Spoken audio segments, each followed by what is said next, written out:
should be good. Okay, just waiting for it to show up on.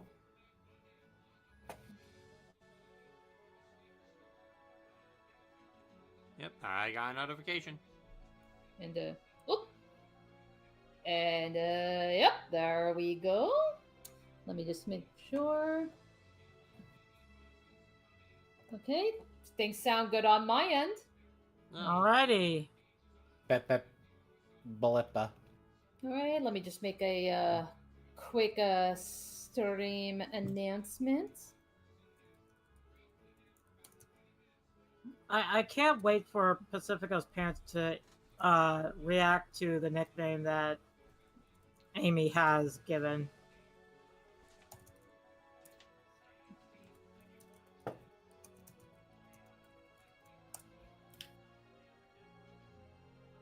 All right. Okay, so I sent all that out. So we are currently waiting for one last player to arrive. But in the meantime, hello everyone, and welcome to the next session of Strixhaven, the Curriculum of Chaos. A couple of things. First off, I know we're a week late because that's just how the schedule fell. But happy Pride. Yay. Yeah. You know. Yeah. Yep. So, yep. Number two, regarding last session, for those of you who watched, yeah, some things kind of blew up, hitting the end of the session, but, we've been able to figure out some solutions and such, like, on the side, but, regardless, just want to let you all know, like, I mean, we're all okay. Admittedly, I should have definitely stepped in a little bit more as a DM, but, you know, you live, you learn. And then, as usual, this coming Saturday, we will be returning for our next session of Ravnica Trail of Dragons. Yay. Yes. Oh boy. Alrighty, so I guess we can still hang around for a couple of minutes. We're pretty much waiting for a letter.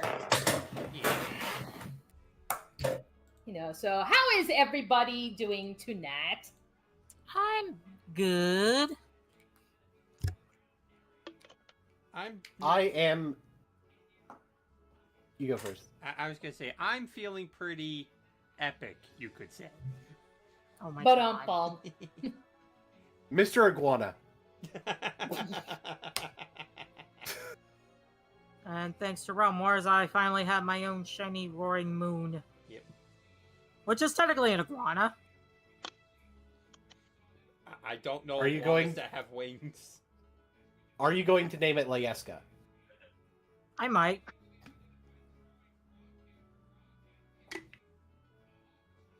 You're only really allowed to do that if it's green, though. It is That's green. true. Oh, well. Ah. There you go. It's green, yellow, red, and it's got some black.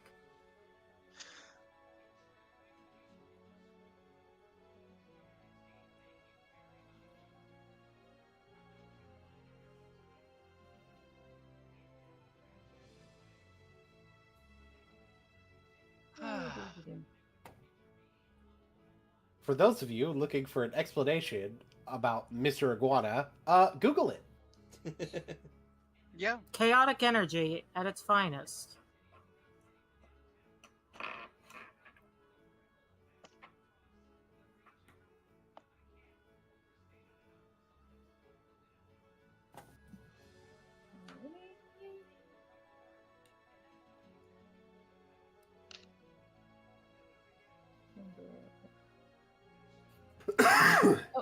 Oh, excuse you.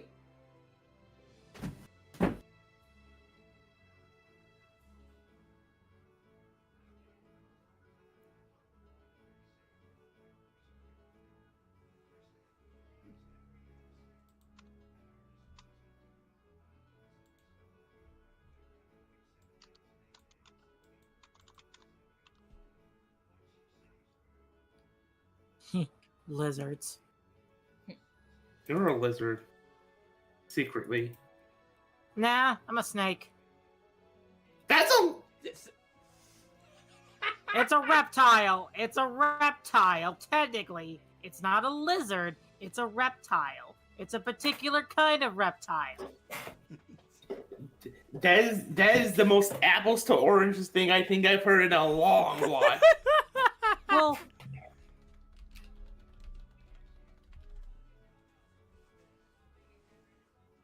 God, I can't wait for things.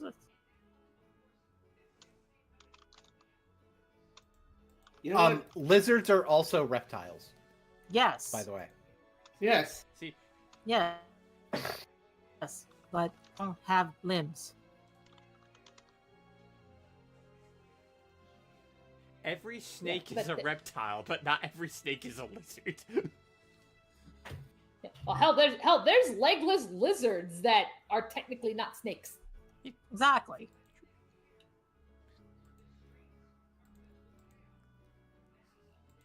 I don't know what we're doing anymore. That's true.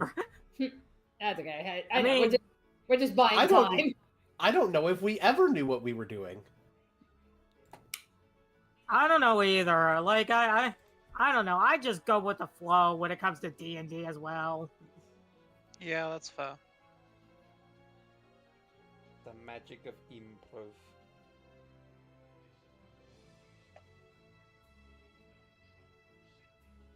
The Magic 'Cause the I am- Gathering of improv. Yeah, there you go. Yeah.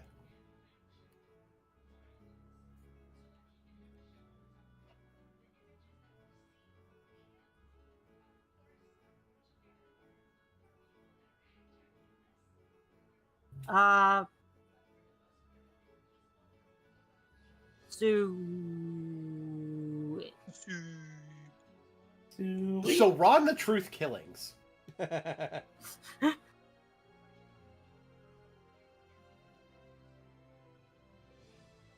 agree. so anyway, I started carrying a puppet.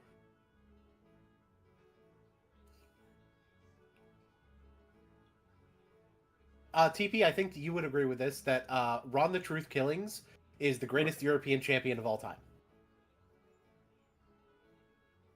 Yeah. Yeah. Yeah.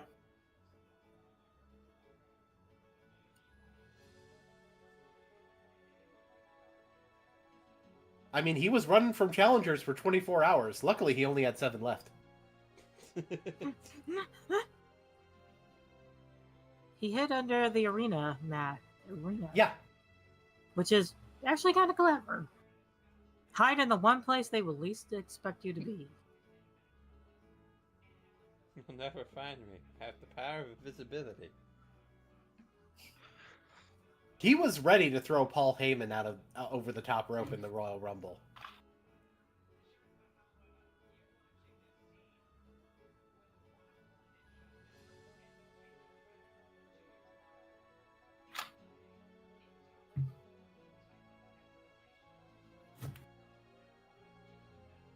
Water. Water. I wonder if he ever found Nick Mysterio. I don't know. I don't know. I don't know. Well, you know what I do know? What do you know? What's that? Helios really out here talking to his dad like, they killed my cow. He was my best friend. Do something, Dad. Alright, fine. True story of how that went in the Odyssey.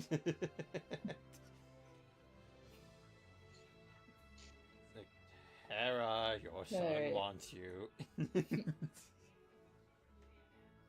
Alright. I'm trying to think, Bones. Is there a way that you can try and get a hold of Letter? I can attempt my one avenue. He does get a little bit cranky with me when I do this, but I will do okay. it. Okay.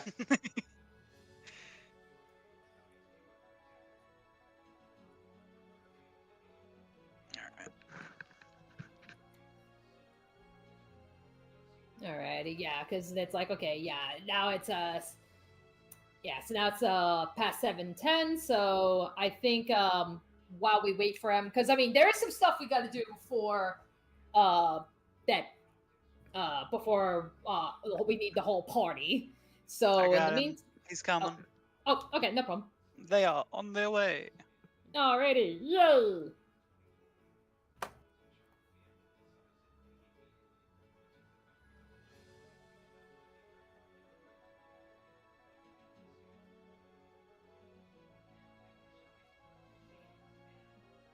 Do do do.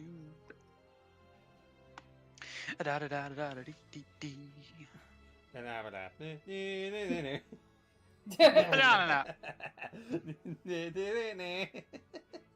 Banana. Banana. Chat, I hope this is what you subscribed for. Yeah, I hope this is the reason. No other reason whatsoever. It's like, oh, rest in peace, Muppet Vision 3D. How dare Disney get rid of you? How dare? This is somehow Eurylicus's fault. It's always somehow Eurylicus's fault. Captain! Okay. You feel like he can ever go, like, on the sea at all after that? Not because of fucking Poseidon, but because he just has a fear of anyone calling him fucking Captain. Yeah. Yeah, it's like Captain War flashbacks. It's like the thing is though, what does he fear for earful of more? The fact that he lost that many men, or that he has to remember, oh god, my crew were idiots. My wife's brother is the fucking dumbest cunt. Meanwhile, in God. the underworld, the Prophet, y'all fucking idiots. Like, what is Hey, I'm. Yeah, meanwhile, I don't Hades- get these references. I was out the day you guys were streaming that. Ah, Yeah, okay. damn. It's like, meanwhile, Hades is probably having a field day just checking off the list of all the people that Odysseus ended up fucking killing.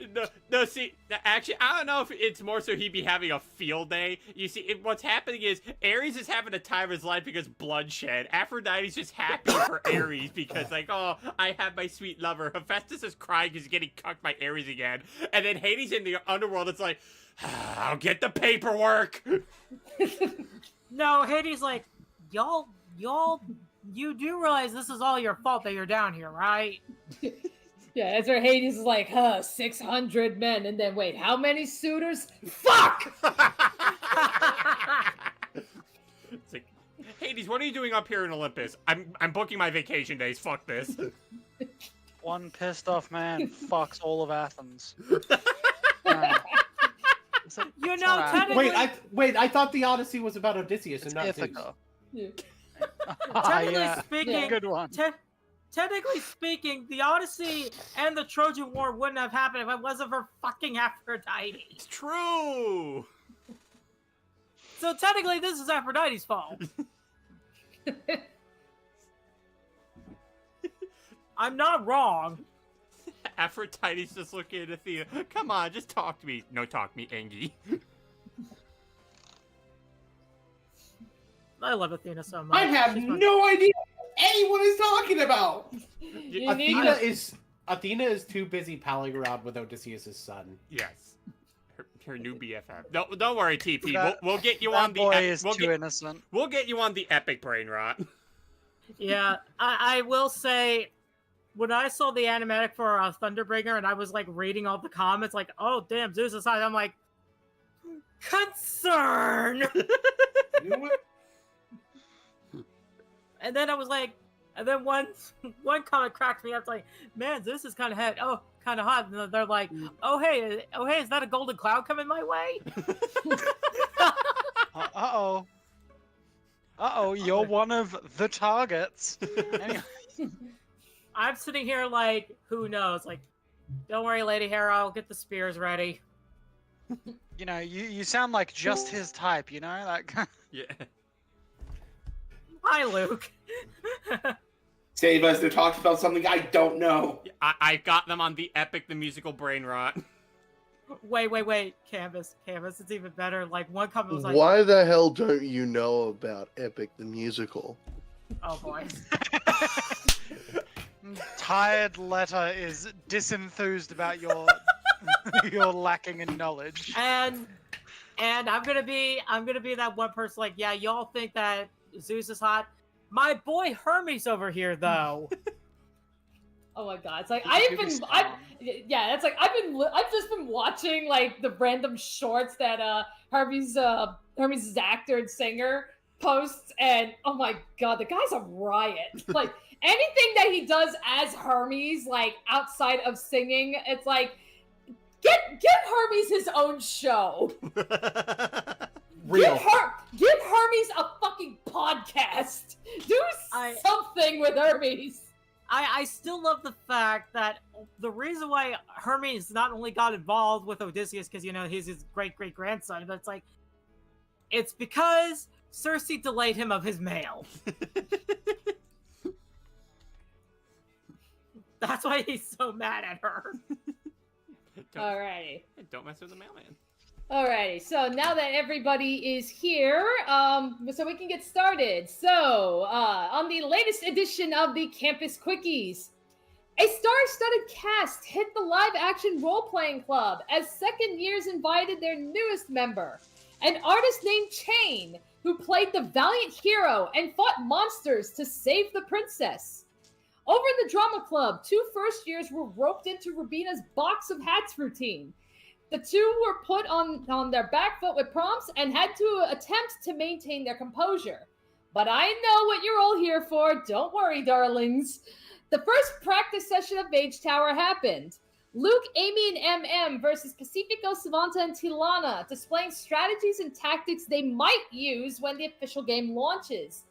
Pacifico's speedy team eked out a victory against the technical team, though it seems that at least one member was displeased with the outcome.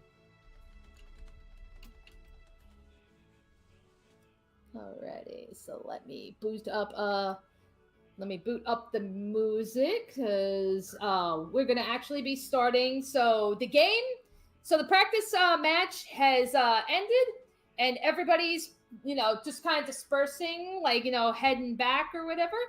And so Pacifico, what you be doing? So, like, pretty much the second people were ready to disperse, he was, like, basically beelining his way back to the dorms. He wasn't really waiting on anybody else or anything like that, and probably forgot that if he really wanted to not be noticed leaving, he could have asked Lorene to cover for him.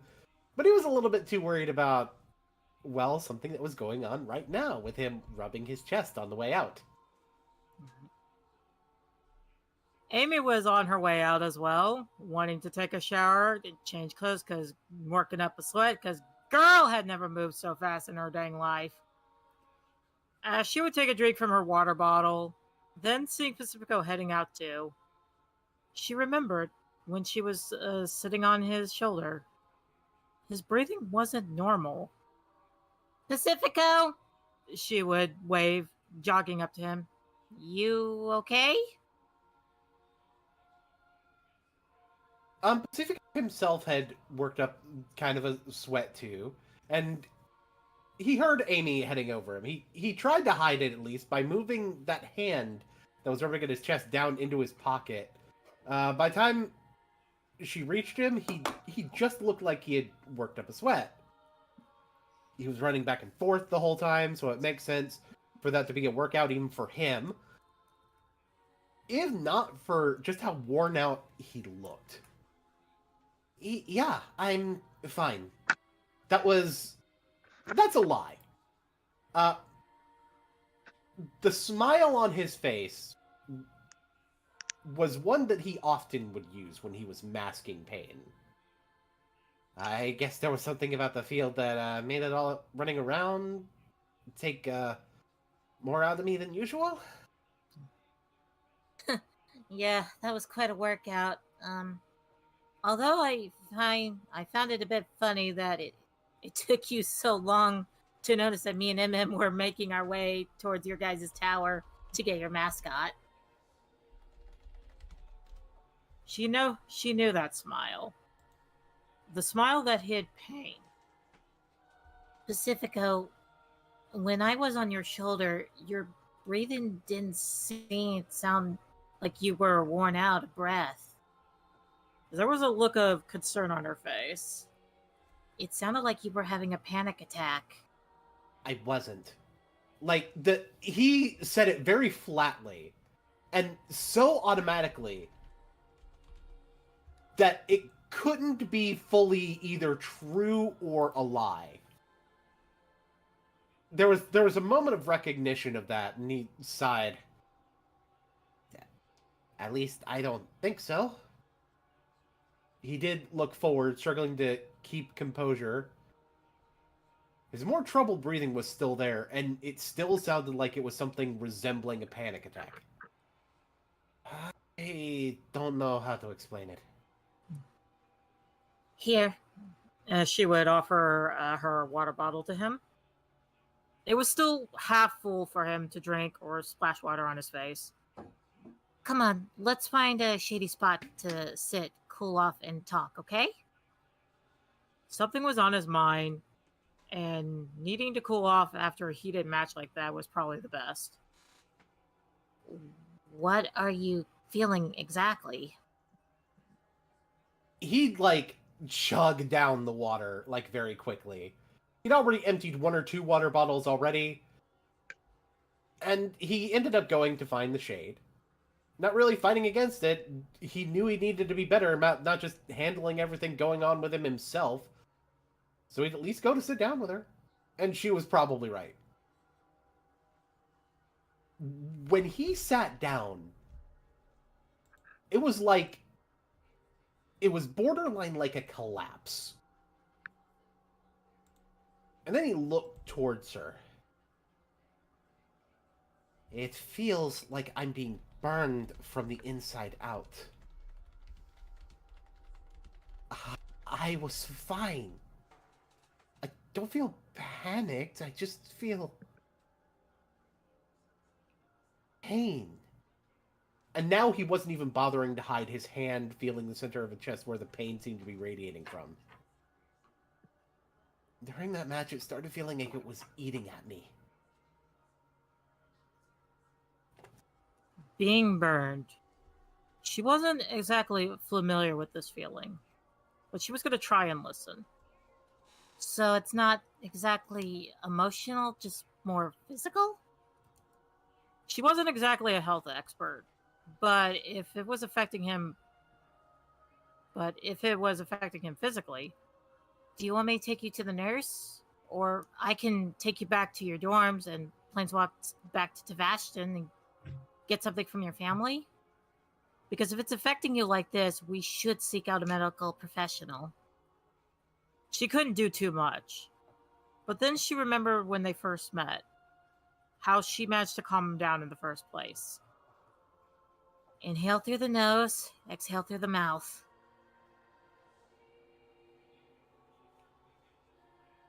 He shakes his head when she asks the question about it not being emotional, more physical. I don't know. He does look towards her, and he tried to steady his breathing, but old feelings of helplessness were creeping back into his mind. He pulled his sunglasses off. His facial expression somewhere between physical and emotional pain. I think, maybe back home? His voice was a bit strained. In some ways, it looked like his rage was trying to burst out of him. This was probably something only his family could solve. Technically, that troublemaking Fae did not say she could go to her friends' home planes either. From that look alone, it looks like you want to burst your emotions forward. Bottling up things is not exactly healthy. He looked to her when she brought up him wanting to burst his emotions forward. It was like something clicked. and his eyes started glowing red. The good news was that it wasn't like the first time she'd seen this. Explosive, sure, but not violently so. I know that, Amy! The way he was shouting at her was not the way he normally would. He was clenching his fist to keep that rage that had finally come to the surface from making him into the monster that he deep down thought he was. But I have to! I can't be like this! I'll hurt you like I almost did before! I'll hurt them! I'll... In the same few seconds it took for the explosion to happen, probably about 6, it was fading away. Pacifico, realizing the way he was speaking, and his eyes returned to normal, his face just looked shocked at his own behavior. But it also looked like the pain was just completely gone. At least the physical pain. Amy had to kind of wince and reel back a bit, flinching from his sudden outburst. Of course, during that fear of losing her best friend again from her own foolishness. But she didn't run. She needed to be there for her best friend. No, you could do this, Amy. Just... Then it clicked. Then we'll need to find something you can lash out without hurting anyone. And I think we technically already have a solution. Remember that magic circle we had back at the base? The one with the magic barrier that allows you to basically go berserk without hurting anyone else. As Amy was explaining this solution, Pacifico was on the verge of tears. Maybe a little bit past that, in fact. Shaking. Dizzy. He was listening to her, but having an easier time trying to calm himself down, kind of slumped back. Right, yeah, He closed his eyes and he shook his head. Damn it, I thought I fixed this! And that sounded a lot more like a desperate frustration than the overwhelming anger that he had just displayed. Easy. It's okay. We'll get through this, okay? You went through this once. You can do it again. It was true. She knew he could beat this. I'm not going to let you fall back into that hole again. We are going to help you. Me, Luke, Canvas, Emin, and even Savanto. You are not the Principal Fettuccine. You are Pacifico Whitewater.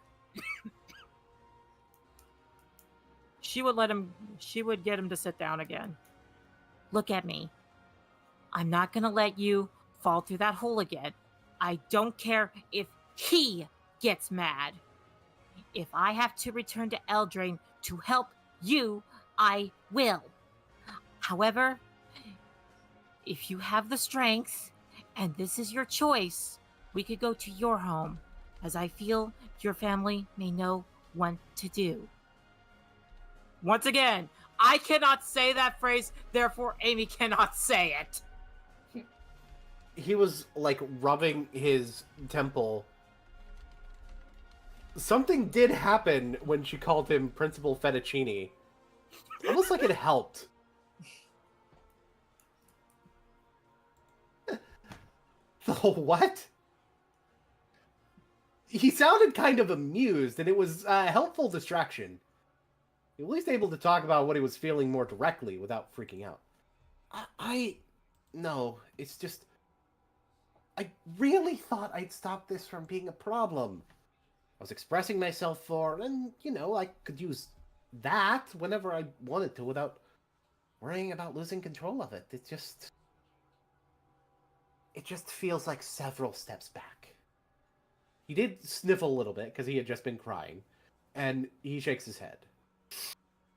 I'm not gonna put you in danger like that. No. He'd start getting himself up. I'll head home tomorrow and ask Mom about this. She might know something. I haven't been having nightmares at least, but if that starts back up, then I'll go to Eldraine and get some gummies myself. He was kind of slumping his shoulders as he got back to his feet. I think I need to lie down, though. Look, I'm not from your plane. I can't say certain phrases, she said sheepishly. So yeah, I just pronounce it the best way I can. Don't tell your mom. She sounded rather embarrassed by it, which was true. She literally could not say that phrase to save her life. All right. I'll escort you back to the dorm. She will offer his hand for him to take. Let's go, bestie. I need to get there too, because I worked up one heck of a sweat. He nodded and took her hand, having kind of exhausted himself even more in the aftermath of it. Still glad to go back with a friend helping him out. It was the type of thing he really needed to get through all this. But it was also the kind of thing that scared him the most.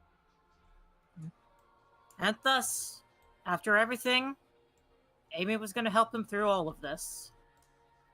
Heading back to the dorms to just relax and think. Alrighty. Alright, so that's that little little RP interaction there. And I guess just for funsies, yeah, what is everybody else doing? Like after the match? Like anything like going back to the dorms or whatnot? Actually, well, I'm gonna see about anyone else first. Fettuccine. See, I think it'd be really funny considering how the game ended with Savanto just exhaustedly falling off the podium. He's just being carried off to the nurse. Oh, you get to meet Madam Tracy. Oh boy. All right, so he's getting carted off to the nurse. Yep. Alrighty, MM, how about you? I think MM is actually just gonna look at like the sides. Clear, like, not gonna say much, but not gonna say a whole lot. But MM is keeping what she saw in that fight in mind, because hey, we're gonna need to because like if she wants to win, she's going to really need to figure out better strengths and weaknesses. At the same time, she's looking at the quick question. Yes. So obviously, everyone who was a part of the teams, they were there. I'm assuming most of the student body was there in general. At least those that are participating in Mage Tower. Okay, so we don't know if any of the clubs were active during this time. Yeah, nah. Okay, that'll be it. All right, that'll be it. Alrighty, Luke, how about you?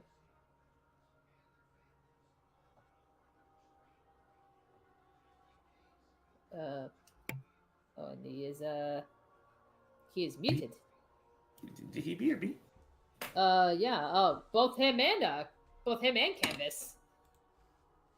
They got their mics. They got their mics I'm muted. just muted just because my mic has bad noise cancellation.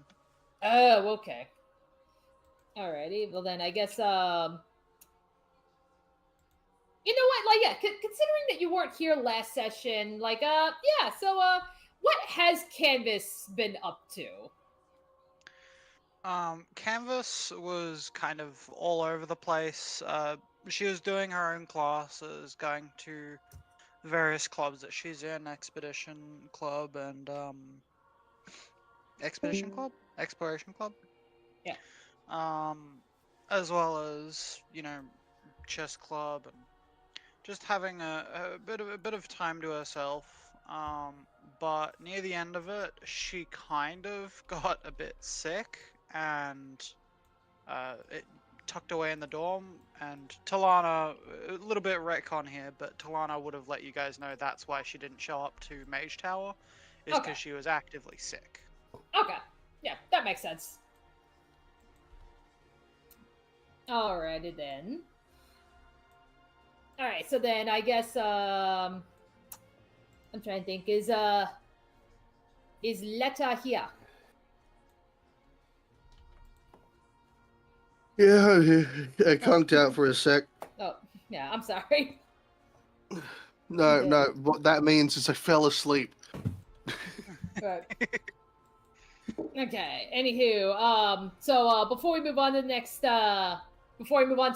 day, so how's what's going on with Luke after that practice? Undeniably, there's a bit of frustration because despite his best efforts and greatest attempts, now his strategies have been revealed, as there aren't many strategies that an artificer has. So he's gone back to his home plane to vent his frustrations.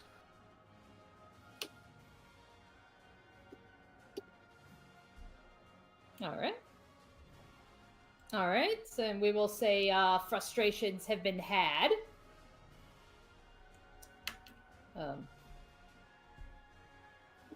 Roll 20.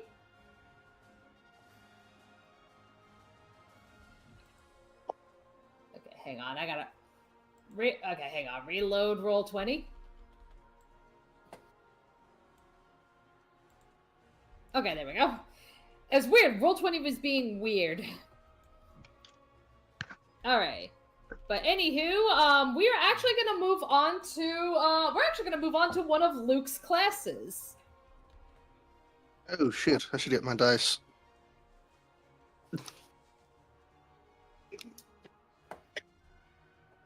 Okay, let's get the proper music up.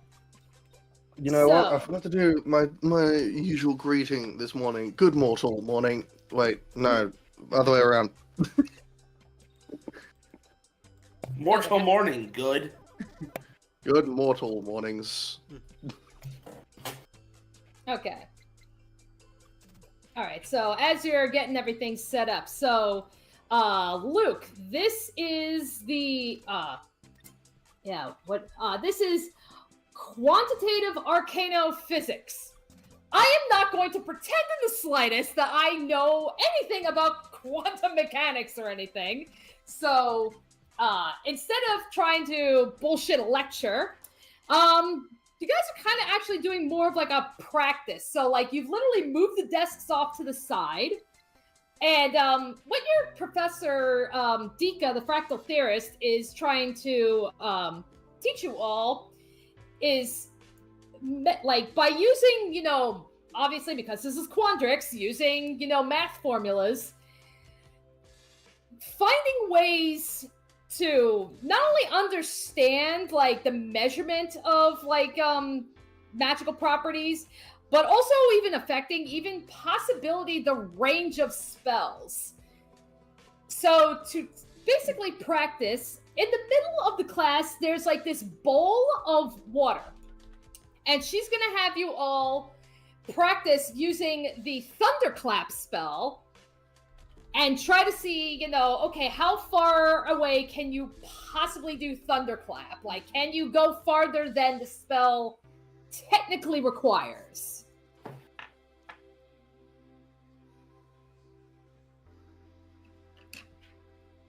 Alright, so I guess, Alright, so Luke, whenever you are ready, you may approach the bowl.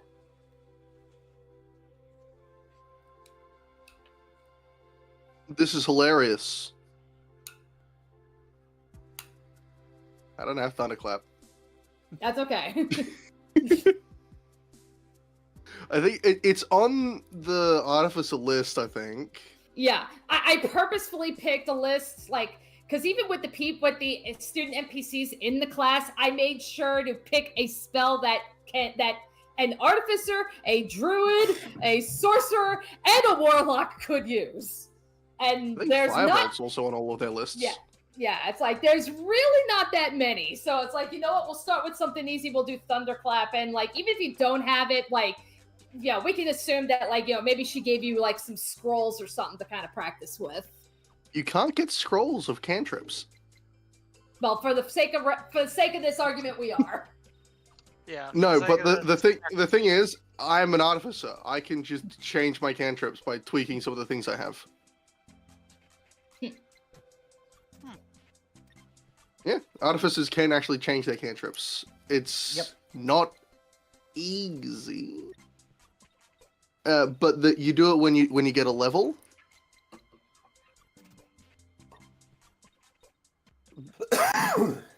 However, I have one I could do as a sub in place instead. Yeah, that'll work.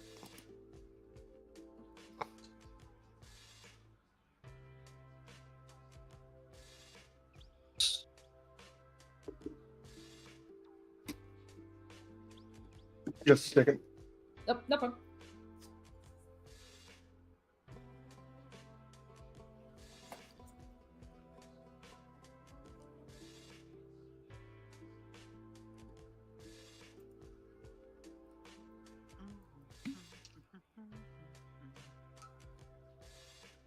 Yeah, no, I have a spell I could just use instead because it has the same general range. Okay. So, Luke steps up to the bowl of water. Where am I meant to stand in relation to it? Assuming because I know Thunderclap, the range was 5 feet, so it was gonna be like you were like practically right on top of it. Okay, so it's the same for Sword Burst. Oh, okay. All right, I gotta remind myself what the hell does Sword Burst. Enemies within 6 feet make a dex save or take 1d6 force. Dex save, okay. So I guess I'll just do, it's a fucking bowl. I'm just gonna do a flat roll. All right, that is a 9. Well, that doesn't make the save. All right. Alrighty, now for funsies, step back 5 feet. Alright, so now this is going to be an example of, we're going to try doing this again. So casting Sword Burst, and I am going to roll, and I'm going to roll. Alright.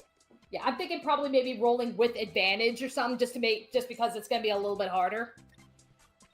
I mean, yeah. Alright, let's see. And then, wow! Even with advantage, that's an 8.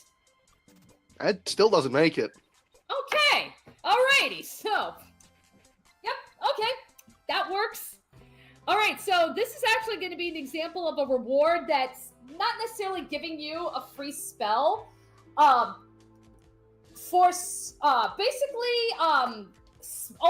when you are casting spells, this does not include any other abilities. This is strictly for spells. Any spells that have range, increase 5 feet. Oh. Yeah, so abilities and touch spells are still touch spells. But I was like, yeah, like Sword Burst, like normally the range was 5. You can now use Sword Burst with 10, but no more than that. Okay, 125 feet for Firebolt. Yes, so just like no more than 5 feet.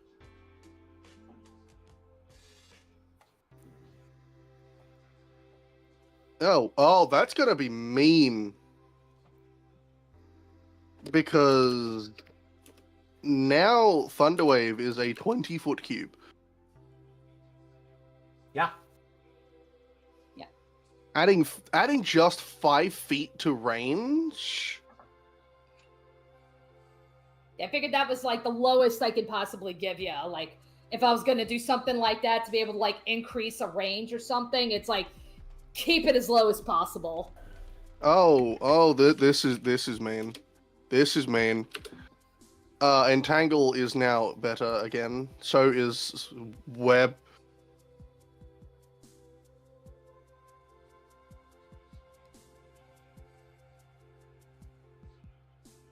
I'm just going through and updating all of my spells now. Okay. Alrighty, but yeah. So we'll just say here. I'm just gonna roll flat rolls just to see what does everybody do. Let's see. Xanther rolled 15. Tilana rolled an 18. And Lorraine rolled a 10 because of course she does. Oh, Lorraine. Yeah. It's like this. Yeah, the little space cadet. Space cadet struggling, of course. I'm going to flavor the way that Luke has increased the way he increased the range of sword burst. In and of the fact that he just used bigger swords. Bigger swords. He just when he conjured the blades required for it, he just made them longer. Alrighty. Alright, so you guys are going through you're going through your exercises. And Luke, how do you feel about your progress? Luke's feeling pretty good. The fact that via using this class to learn more about the nature of distance when it comes to magic it's useful. It makes him feel like when he does, he'll be able to do some really fun things. All right. So, excuse you. Yep. Yeah. No, Dika. Yeah, she just goes, pardon, one moment. And she actually goes to her desk and she retrieves her faculty dragon spy and begins she begins to focus on it. And then pretty much like Luke, make a perception check. All right. They are my creations after all. I can see what she's doing. Mm-hmm.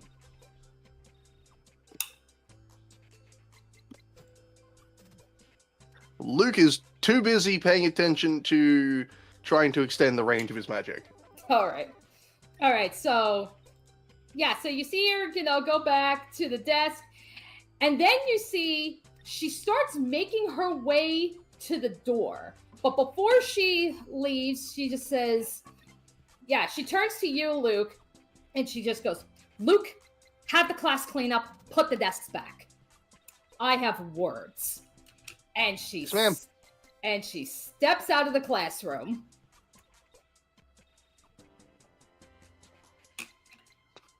All right, everyone, we've got to get this place back in order.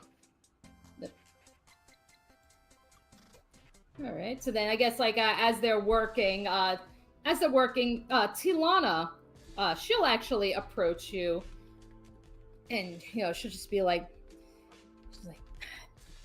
okay, did something happen?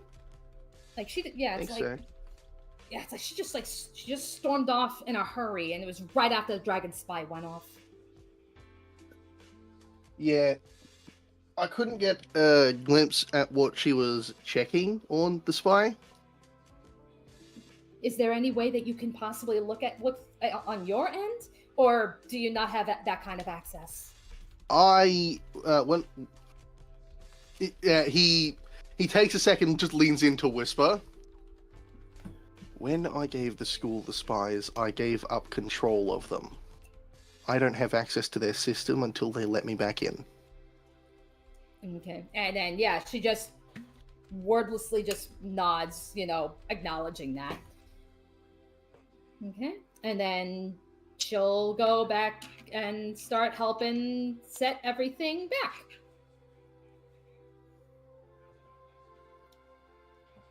All right, so next class.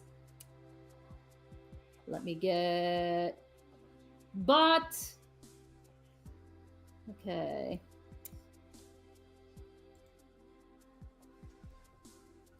All right. We're going to be going to Lorehold.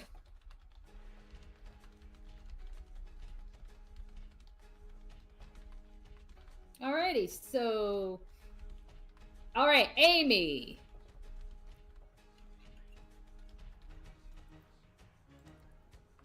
Oop.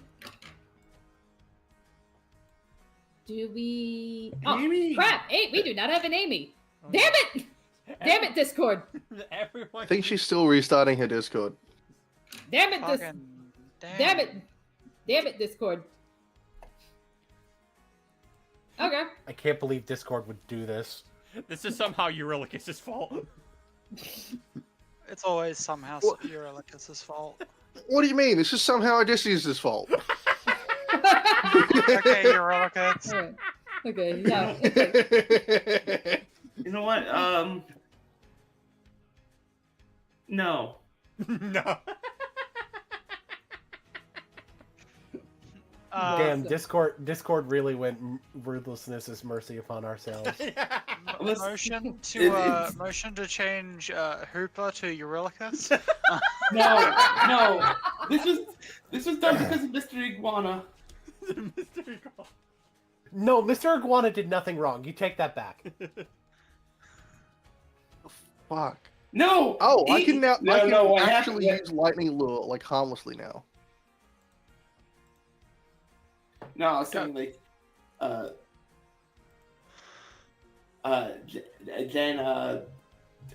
this Mr. Iguana. Therefore, Mr. Iguana just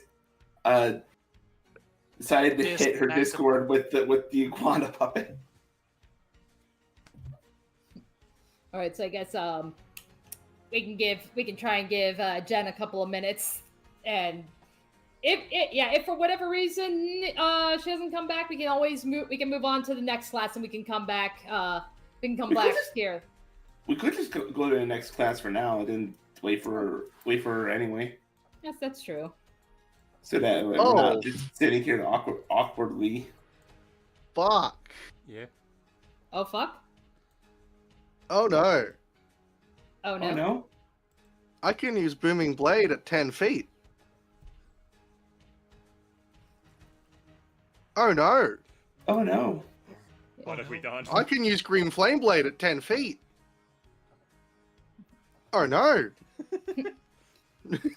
Don't those require a melee attack though? How does that work? But they have a range. How does in the that same even work? In the same way that using the same wording as sword burst and thunderclap, it's a 5-foot radius. So like basically when the flames bounce, it can with green flame blade. If the flames bounce, they can bounce further, I guess. Yeah. Okay. Yeah. I don't know how that affects booming blade though, other than maybe like you swing at the air but still target somebody with the spell. But I think that's what happened. I like the idea that you're swinging at the air and then that causes like a small sonic boom just in front of the blade. That sounds dope as hell. Just 3 attacks. Yeah. Hey, at level 5, I can do that. Ignore the fact that I said level 5 and not like level 6. When does 5 normally get the 3rd extra attack?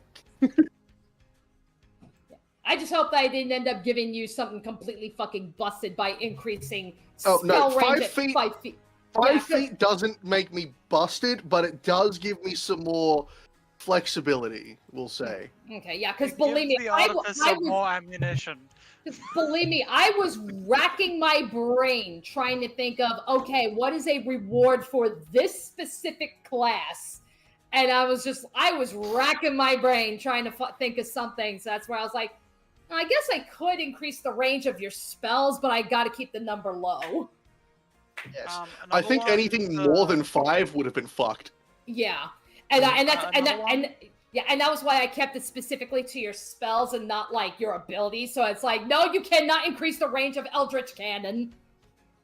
It doesn't need its range increased. It fires at 120 feet. Yeah, so it's like. However, if I could have upgraded the Guardian. Oh God. Right. Well, Protector instead of 10 feet goes to 15. Right. Well, that's why I said like, this is an example of like something where it's like, okay, it's not like a spell or something I'm giving you. It's like, oh, it's a little bit of a buff, because there are some I do have in mind to like, offer buffs like this. Okay. Anywho, until Jen comes back, we will actually move on. So, we're actually going to return with the freshmen in their magical physiologies class. So, Canvas, Pacifico, Luke, if you guys remember last year, you got a little lecture on these toad-like creatures called the slads. So pretty much, now Verelda is giving them the lecture about the slads. So yeah, not going to necessarily repeat exactly the lecture word for word, but basically you learn like, there's different kinds of slads and their methods of reproduction is pretty much alien. So it's like, the tadpole, gets into your body, grows, and next thing you know, like, it bursts out of your chest and just fucking kills you. I think I saw that in a movie once. Yeah, it's like, meanwhile, like, poor Galric, like, right next to you is just like, oh, God. It's like, it's like, like, they're all kind of like, oh, God, that's disgusting. Does Chain say zoinks? You know what? Why not? Zoinks. yeah. Why the fuck not say zoinks? All right. So then Verelda, as she's giving this lecture, she just says, it's like, so as horrifying as their reproductive cycle is, believe it or not, class, there is a way you can subdue them. It's a very risky process, though. It's one that not many have actually achieved. But, when you prevail. So, embedded in the slad's brain is a magic gem. It stems from when they first originally were created. If you are able to remove the gem from their brain without killing it, and that is when you suddenly hear behind you all, it's like, the slot is yours to command. Yes, sorry to cut your lecture short, Professor Lang, but I need to borrow you. It's like, is something wrong? It's like, I need you to come here now. I'm gonna get Professor Ghostforge. I need you to get the demagogue, and once we have them, we need to make our way to Prismari.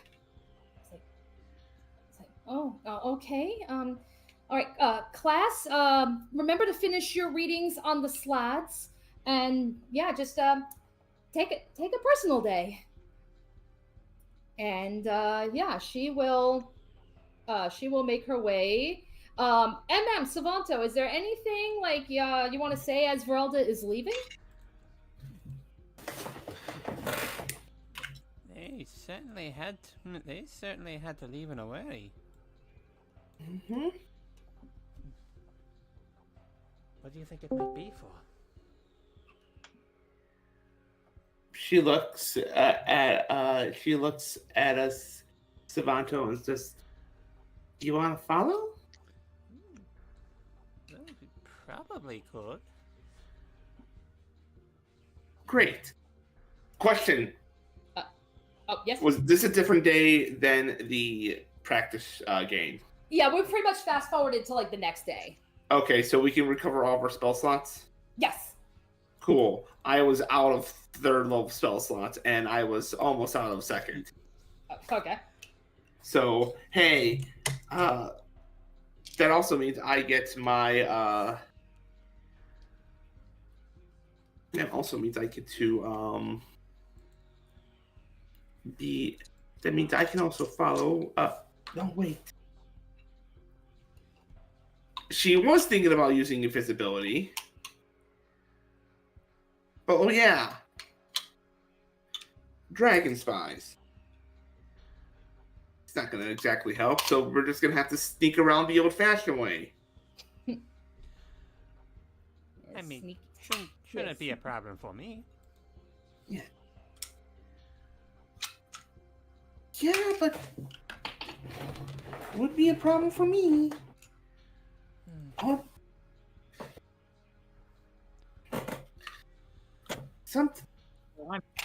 Sometimes these things are as much a blessing as they are a curse. We are unfortunately in a very bad spot. Yeah. So we're gonna follow. I assume. Alright. At least at Memes. All right. For a little bit. All right. So, Jen, are you back? I think so. I'm actually kind of at my computer right now. Okay. All right. So in that case, all right. So we can. All right. Wait. All right. So now we can go where we were going before. Now we're going to Lorehold. Yay! Alrighty. So, okay. So Amy, this is so this class. This is historical figures in magic. All right. So I'm gonna. So once you pick your seat, I am going to need you to roll me a d4. All right. Right now, roll 20 is being done with me, so just put me wherever. Okay. Let me. We'll put you at the same desk as Rampart. Why not? Be buddies. Yep. All right. Yeah. Okay. So then I need you to do d4, and if you get a 4, re-roll. That's a 1. All right. So you got. Let me actually get the. If I can get the frickin' description for you, but it is dust of corrosion. Ooh. Yeah, let me, dust of corrosion. Alrighty. So I am gonna send you what this item is. Alright. Just put it down in general and I'll copy it later. Right now, I am scared to open anything right now. Okay. Okay. Yeah, so basically it's a one use item, and I actually DM'd it to you directly. Okay. All right. So Professor Ghostforge, beginning your class and your lecture on the historical figures in magic, he's primarily starting to focus on one of the biggest groups of historical figures, the Gatewatch. Oh, shit. And today he's actually talking about Karn. Yeah, so, I guess just out of curiosity, I mean, would Amy happen to know anything about the Gatewatch? Like, I know she traveled a lot with the planes and such, but it's like, does she know a lot about the Gatewatch? Well, given in her backstory, I did say she did talk with Elspeth, who probably knows a few members of the Gatewatch, and is best buddies with Johnny. Okay. All right. So as far as you may have heard the name of Karn. Probably never met him, but from what you're gathering in the lecture, Karn is not human. Karn is a construct, and a very powerful one that is actually capable of planeswalking. Because yeah, he's gotten an ignited spark. He is he's considered a very valued member of the Gatewatch, and at least from what everybody has seen, he was last seen in Ravnica during the War of the Spark, because he played a pretty vital role during the War of the Spark. He was responsible for bringing Hazaret's spear to Niv Mizzet. So pretty much after that was the last time like the public has like really seen Karn was during the War of the Spark. What is he doing now? Nobody really knows for certain. You know, people just assume he's off doing other Gatewatch important things, you know, on other planes. Me, out of character. Oh, I know exactly what he's doing.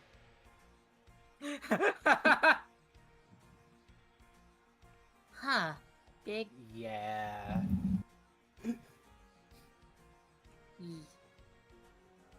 Big construct fella. Interesting. Alrighty. And then, Amy, go on ahead and make perception. Alrighty. That will be a 16. Alright, so, yeah, so as you're, listening to this lecture, you can hear footsteps coming from behind. And when you look back, yeah, you see Verelda Lang, but you also see, Dika and, from Quadrix. Alright. You know, and she just calls up and she just goes, Professor Ghostforge, you're needed immediately. And he just goes, he's like, very well then. Okay, all right. Class, make sure everything is put back, you know, make sure you clean up your desks, and class is dismissed. We will resume this lecture tomorrow. And he too will join the teachers, and they will leave. Alright. Amy, what do you make of that? Amy's curious. I think she might want to follow.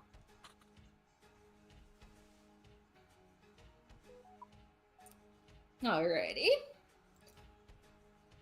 Alright, so we got MM following, we got Savanto following, we got Amy following. Yeah, Luke is trying to help put the class back in order, but let's just say, like, okay, once that's done, Luke, what do you want to do? Like, do you want to try and follow the teachers as well, or what? Yeah, probably. The fact that one of the spies was set off immediately being followed by the teacher just leaving. That's sus. That's suspicious as hell. Okay. Alrighty, and then, yeah, unfortunately, there's no classes with Brina the Demagogue, available right now.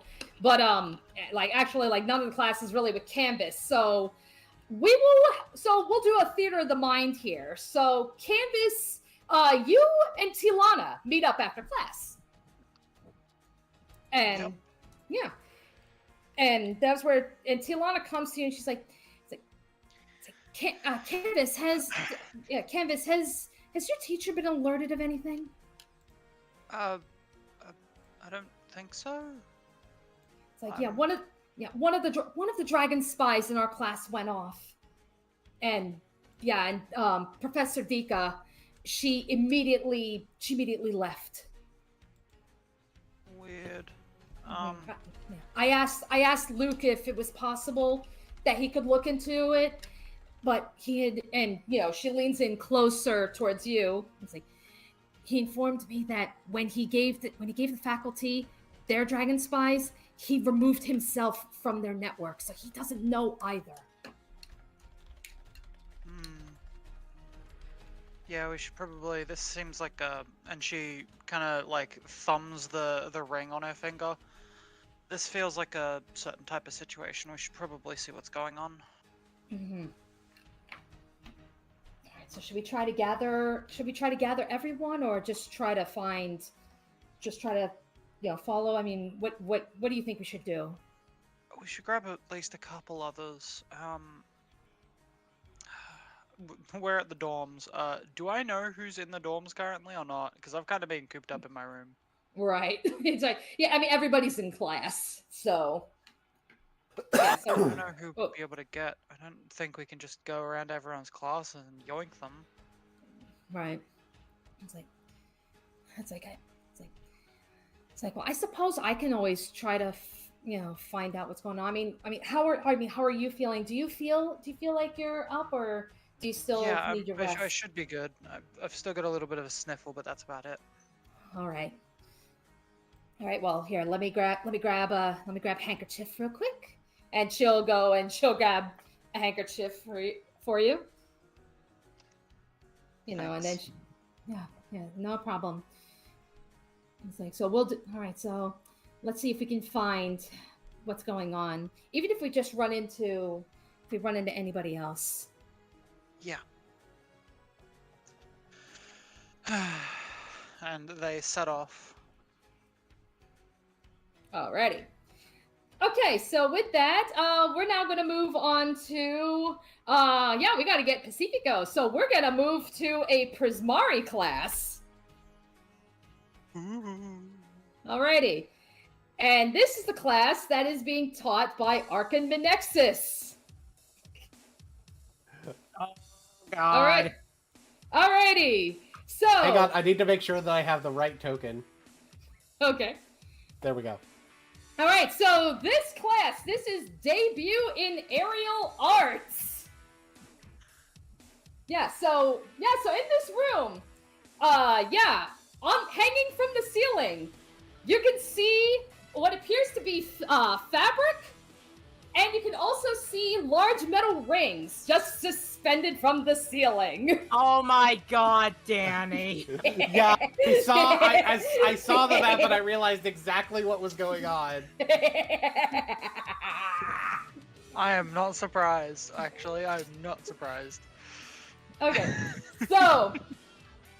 Alright, so, Arkan, he's just kind of giving you guys, letting you all, warm up, do some, basic conditioning, that kind of stuff. And, then he just goes, he's like, alright, class, hope you guys are getting pumped, because today we're going to actually start getting on one of these things. And he's actually going to go, towards, the suspended ring. And he's going to say, all right, we're actually going to start with this. This aerial hoop here, there's a lot of weight to it. So don't be afraid, this thing, you're not going to, break this thing. It's not going to just fall out of the ceiling. This can hold a lot of weight, so you can be able to, you can do this. You can do all kinds of flips and tricks. And with this, we're also going to be implementing some air magic into this, too, to also... pump it up a little bit. So, before we actually go any further, Pacifico, I need you to roll a d4. Ah, yes. The tradition.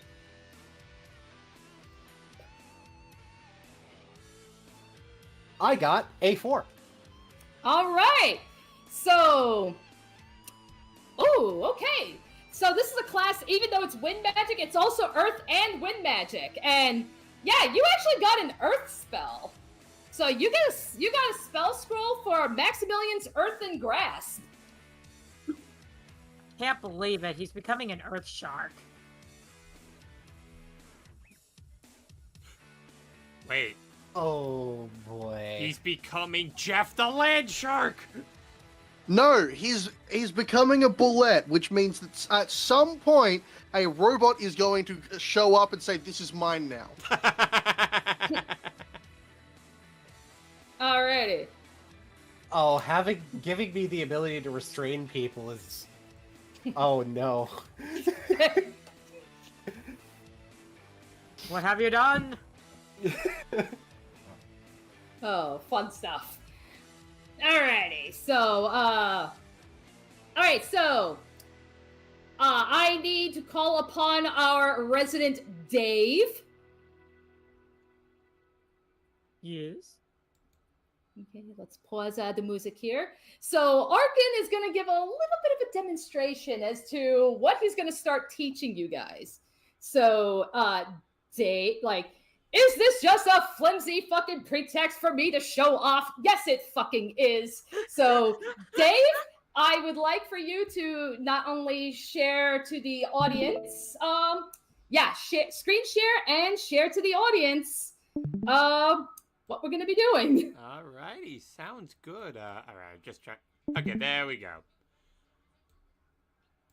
Yeah. Excellent. Neil, you're evil for this animatic, by the way. Alrighty. Ready to play? Yeah. Alright. So, yeah.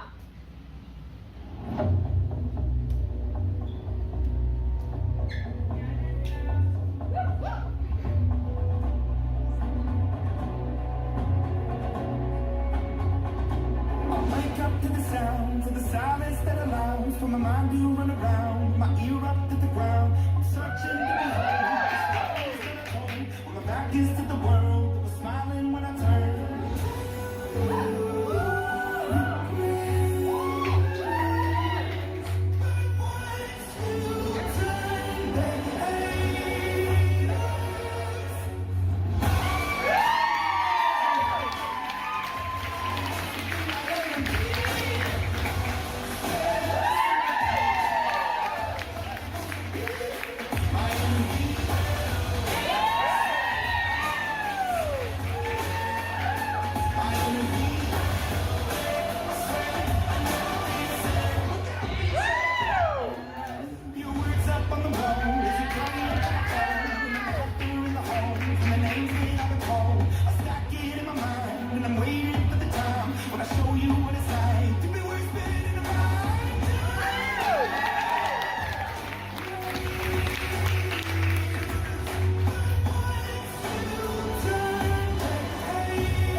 I'm praying that somebody vote for me. I'm staying where nobody's supposed to be. I'm supposed to. Ready to go whenever you let me know. The road is long for you. I'm gonna tell you my secret. When I got watch out to the top, I gotta share it. Because I had it, now I had. I thought about we can have it. When I'm in my position, kind of shocking. Back it up on panic, batter up, who the baddest shit on matter.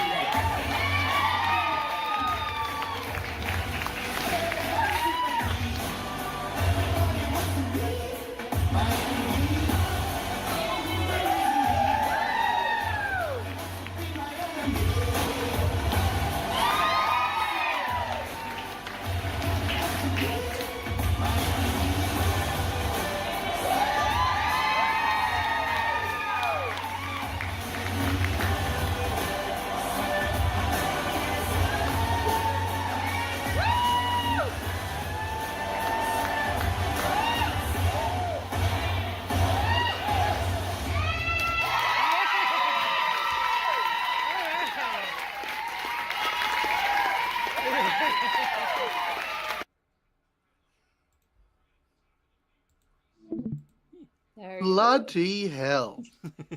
I performed that routine 2 weeks ago. I spent like a month coming up with that routine. And it's like, and yeah, I deliberately waited, specifically to get to this class because I was like, oh wait a minute, I got something I got in the works. I'm gonna wait until that's done before we move into this. So Pacifico, this is what you're gonna this is what I'm gonna have your ass doing. I can't believe it. I can't believe you would impose your own hobbies onto Pacifico like this. It is something the Pacifico would end up doing, though. Oh yes. Okay, let me get music back up. But in the meantime, oh, there we go. I guess in the meantime, how about obviously you're not going to be doing like a lot of that stuff that I was doing was like pretty advanced, so he's going to start like running you guys through like basic shit, like how to get into the ring in the first place and all that other stuff. So how about we just go ahead and like make a performance and do a performance check, and let's just see how well are you picking all this up. I need to double check something real quick No about problem. that. No problem. There we go. Gotta get Arkin's music back up. Of course. Double check if my blade singing gives me anything extra for performance. Nope. Okay. So there's no reason to enter blade song to do this. So we'll do performance then. Okay. That is a 13. All right. So you seem to be, kind of getting the hang of it already. Like, basic mounts, that kind of stuff. Like, you're actually able to get into the ring. Let me see. How does Lorene handle? Oh, poor girl. That's a 2. She's not familiar with it. Yeah. Yeah, so Pacifico, you can see Lorene is struggling, with this apparatus.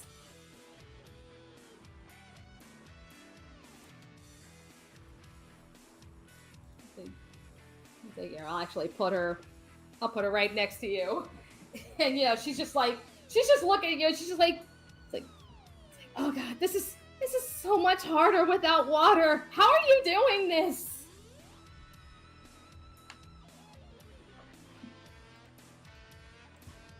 I would imagine that he's able to give her some advice on how to like effectively do the stuff. Pacifico is probably taking a little bit longer than he normally would to pick this up because he's also more used to water. Mm-hmm. He is, after all, a shark. Yes. Alright, just for funsies, let's do another roll. Okay, okay. So, with that advice, she's picking it up, so she's like, oh, okay, leg goes here, hands go here, just, kind of getting the hang of it all. Okay, how's the one made out of wood doing? Let's roll. Let's see how is. Yeah, How's Melwithorn doing? How is Melwithorn doing? He's struggling. I think it's probably more so. I think if anything, given the fact that he is a big boy made of wood, he's probably having a hard time like fitting into the damn thing. He definitely hits his antlers at least once. Yeah. Yeah, so that's where so Arkin's gonna be like, okay, note to self, get bigger Lyra.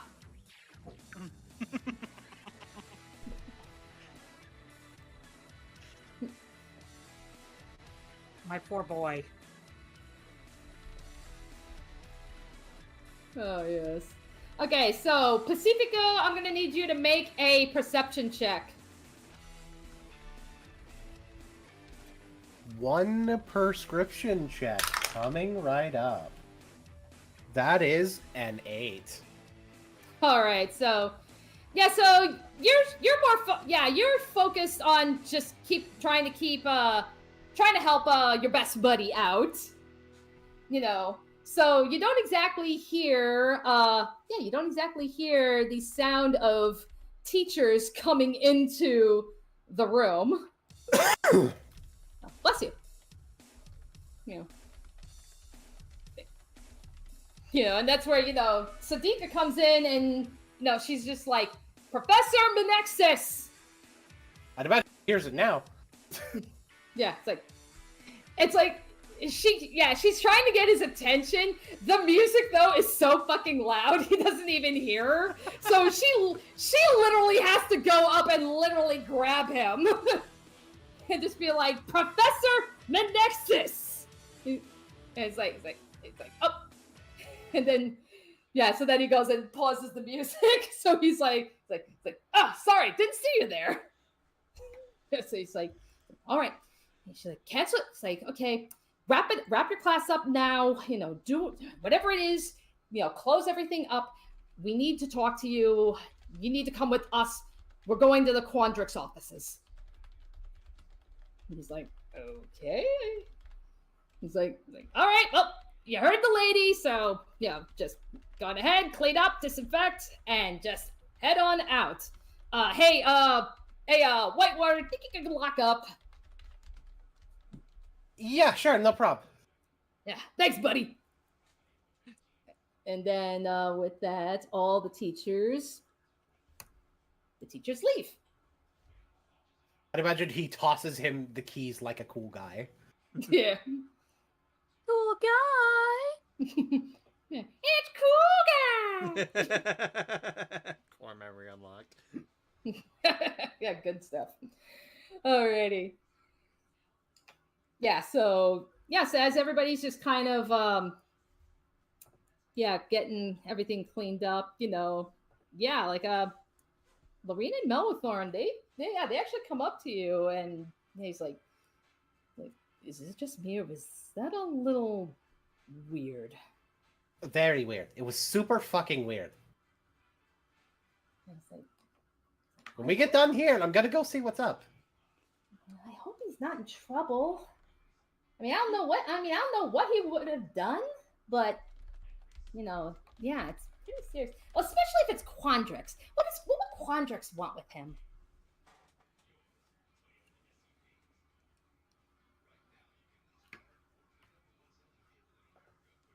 I don't know.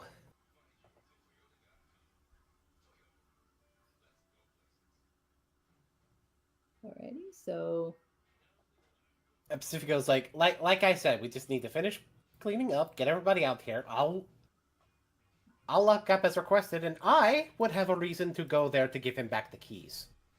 yeah, good idea. That way I can figure out what the hell is going on. All right. Pacifico's way of sneaking around is coming up with excuses to be in places. Yeah, that's where she's like, yeah, good idea. That's why you're the smart one. All right. So we're gonna go on ahead. So we're actually gonna go back to the forest trail map. So this way we can have everybody start meeting up again. Hang on, I need to be on the right token. There we go. Okay. So I know Pacifico and Amy, you're already there just from the RPing, but everybody else, feel free to drop your tokens and feel free to RP. All right. Should we hide? Should we I don't know about you guys. No. Well, technically speaking, I have a reason to be here. I need to talk to Professor Veralda. So do I, in fact. He holds up the keys. Professor Menexus told me to lock up, and I figured he'd like the keys back when he's done. All right.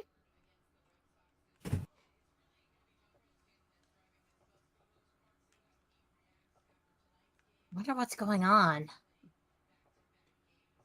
That I don't know. It did sound like there was the potential for it to be serious. But considering who we are, Flash's ring, that's exactly why we should be involved. Amy shows off her ring too. Punch it in. Do the ring thing. He punches in.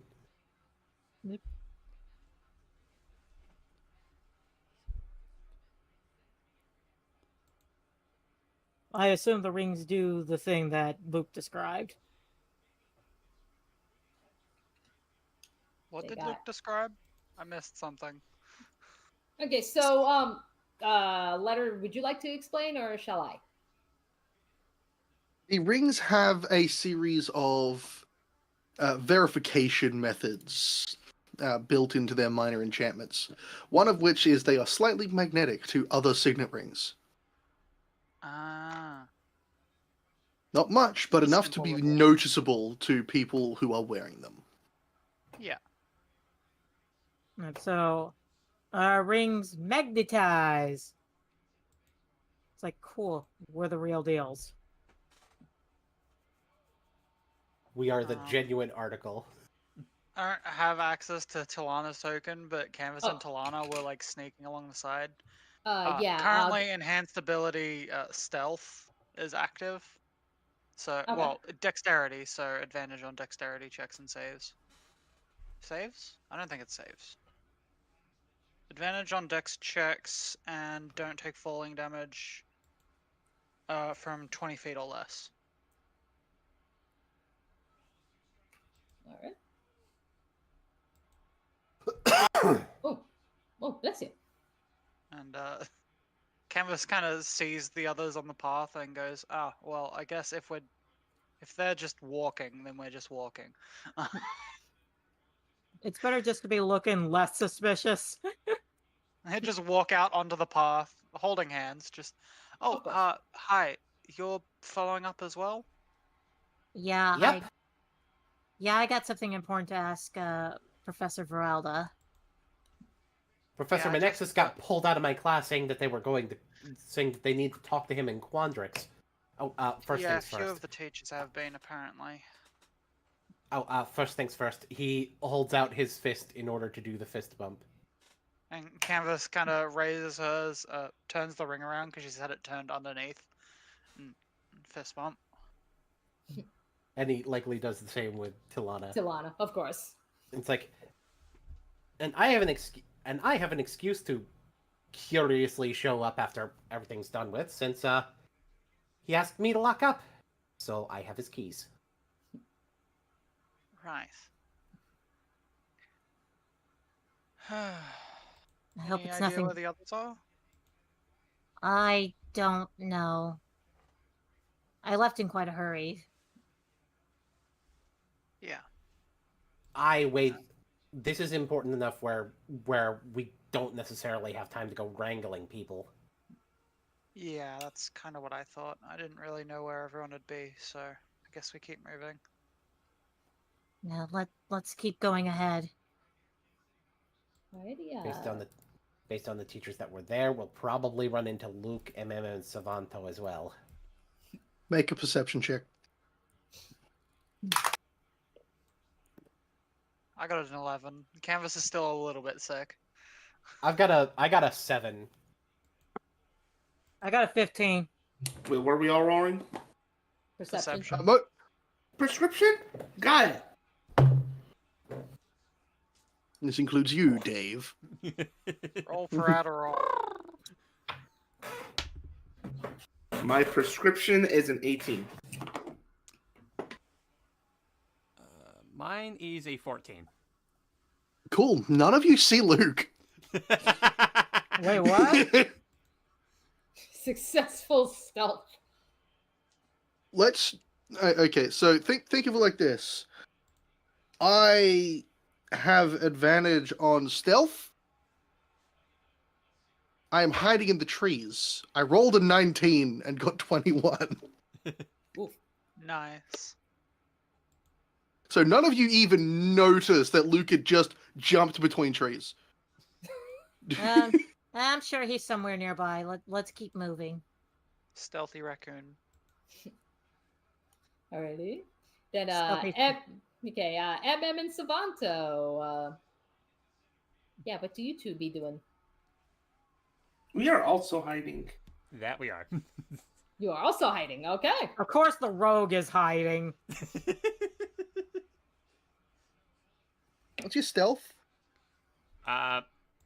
I have a +8 to my stealth. You need to roll. I'm a You are +2. hiding. You do need to roll. Okay. So do other people have to make prescriptions? If they choose to. I think Pacifico would so for my choose to. okay, so my stealth that is a 23. Luke knows where you are. Pacifico for prescription got a 17, so he doesn't know where Savanto is. I think I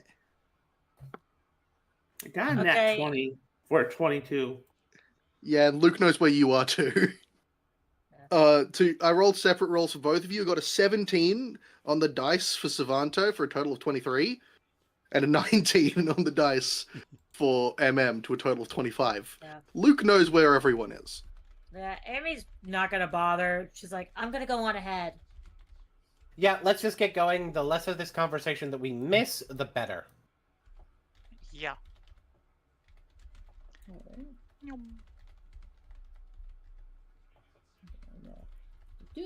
Go gadget.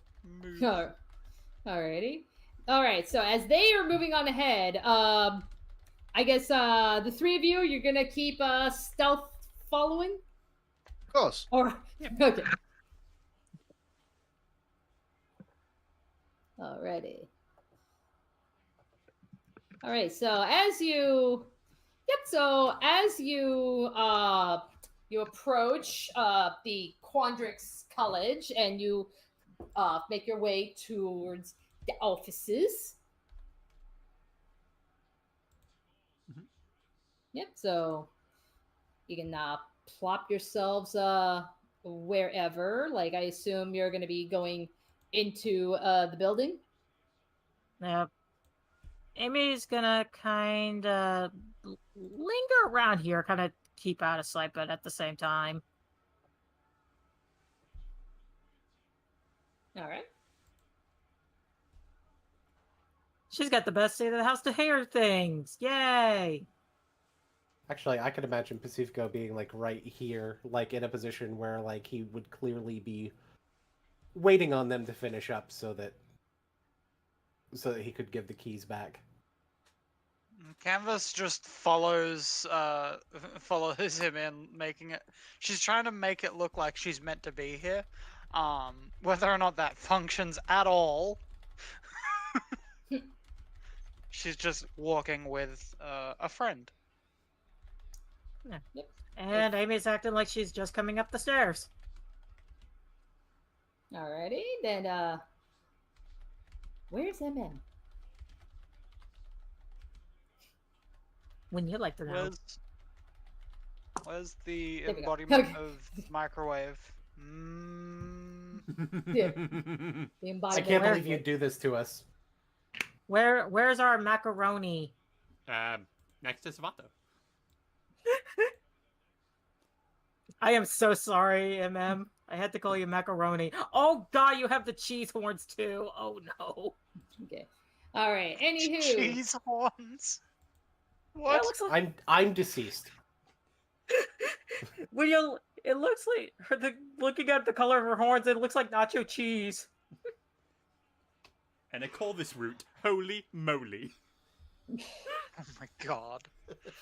If anyone ever hears you say that, you're dead.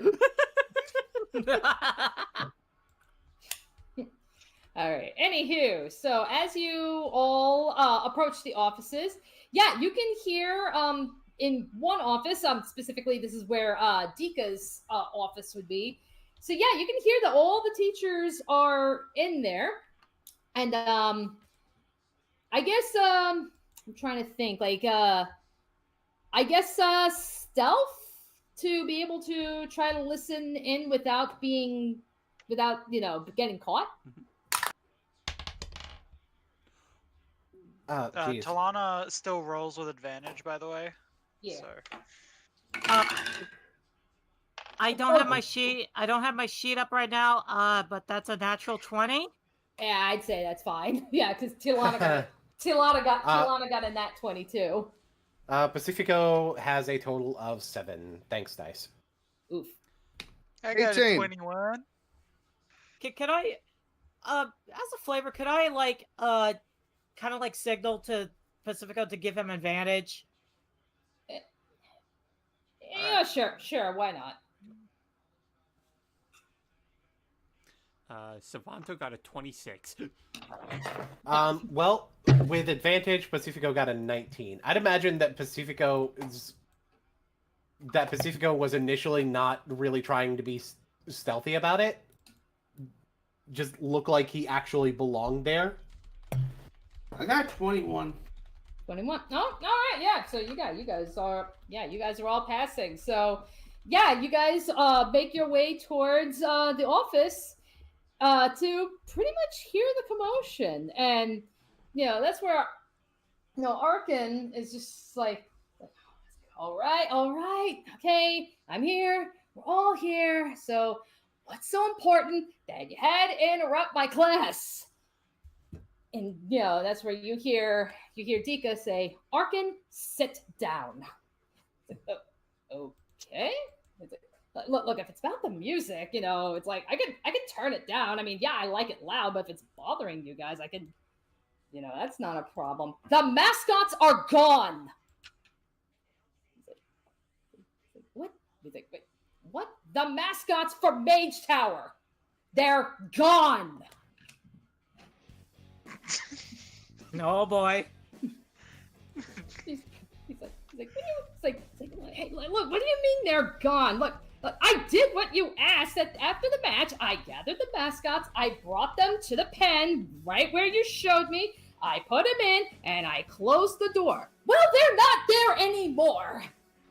It's like, and he was like, so then she, actually, I would say, Amy, since you are closest to the door, make perception. Alrighty, here we go again. That is an 18. 18, and all right, and you know what? Now looking at the placement on the map, Pacifico, you can go on ahead and roll perception too, because you guys are like right outside the door. 17. 17.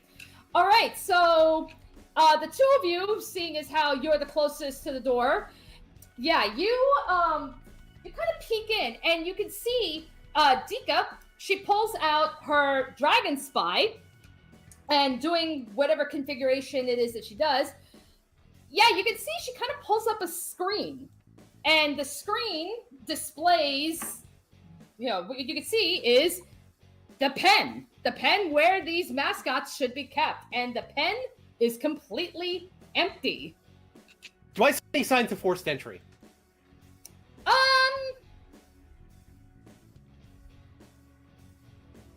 I'm trying to think, what kind of, would that be another perception? Or like, what would be the appropriate role for that? Argue investigation, since I'm already able to perceive what's there, and now I'm looking for signs of something specific. I'd say investigation probably. Okay, all right. So investigation. That's a 10. Nope, dot deck. All right. So all you can see, Pacifico, is the mascots. Like the pen. All you can see is the door is wide open. And that's where Arkin's like, and so he's like, look, I swear I closed the door behind me. Look, hey, look, you can rewind that footage, can't you? Just go back, see for yourself. So she goes to rewind said footage. And the footage, I'm just going to keep the perception for you two, so you don't have to re-roll.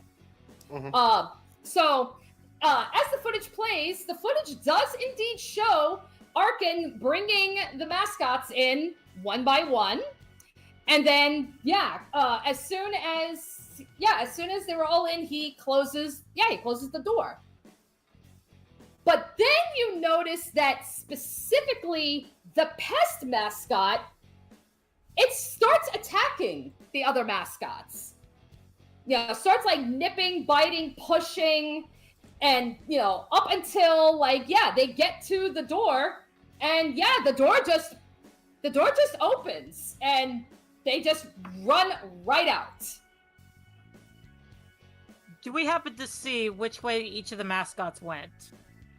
well, considering that it's just focused on the pen itself, like all you see is that they just left the pen. You didn't really get to see where they went. Okay. You know, but that's when you hear Arkin's go. It's like there, you see, look, it's not my fault. It's the pest's fault. You know, Professor Lang. You know, you got to get a handle on your mascots, and you know, yeah. And, you know, Verelda's just kind of, like, taken aback at the accusation.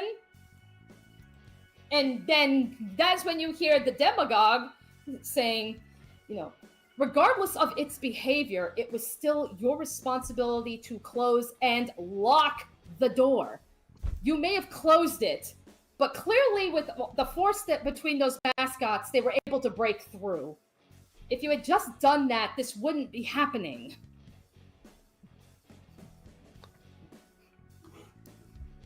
No. And then, yeah, Dika's voice, yeah, she's just raising, her voice is just raising more. And she's like, do you realize how long it has taken to train those mascots? You know, we have spent years training them specifically for this game. You know, we can't just go out and find another one. We have to find these ones. You know, we need them for the end of the year. We don't have the time to train new ones. You know, so, you know. And that's where, you know, Verelda's like, it's like, well, I suppose we'll have, you know, we can check, you know, why don't we check the Dragon Spies? Maybe they've come up on some of the other cameras. You know. So, yeah, so, Amy, Pacifico, how do you want to relay this information to everybody? Amy's gonna take out her notebook, because she does have one, and she starts writing in it, and then holds it up to the other, people in the party, what's going on. Pacifico will probably cast a message to Canvas and Tilana. He still doesn't know that Luke is there. All right. Yep.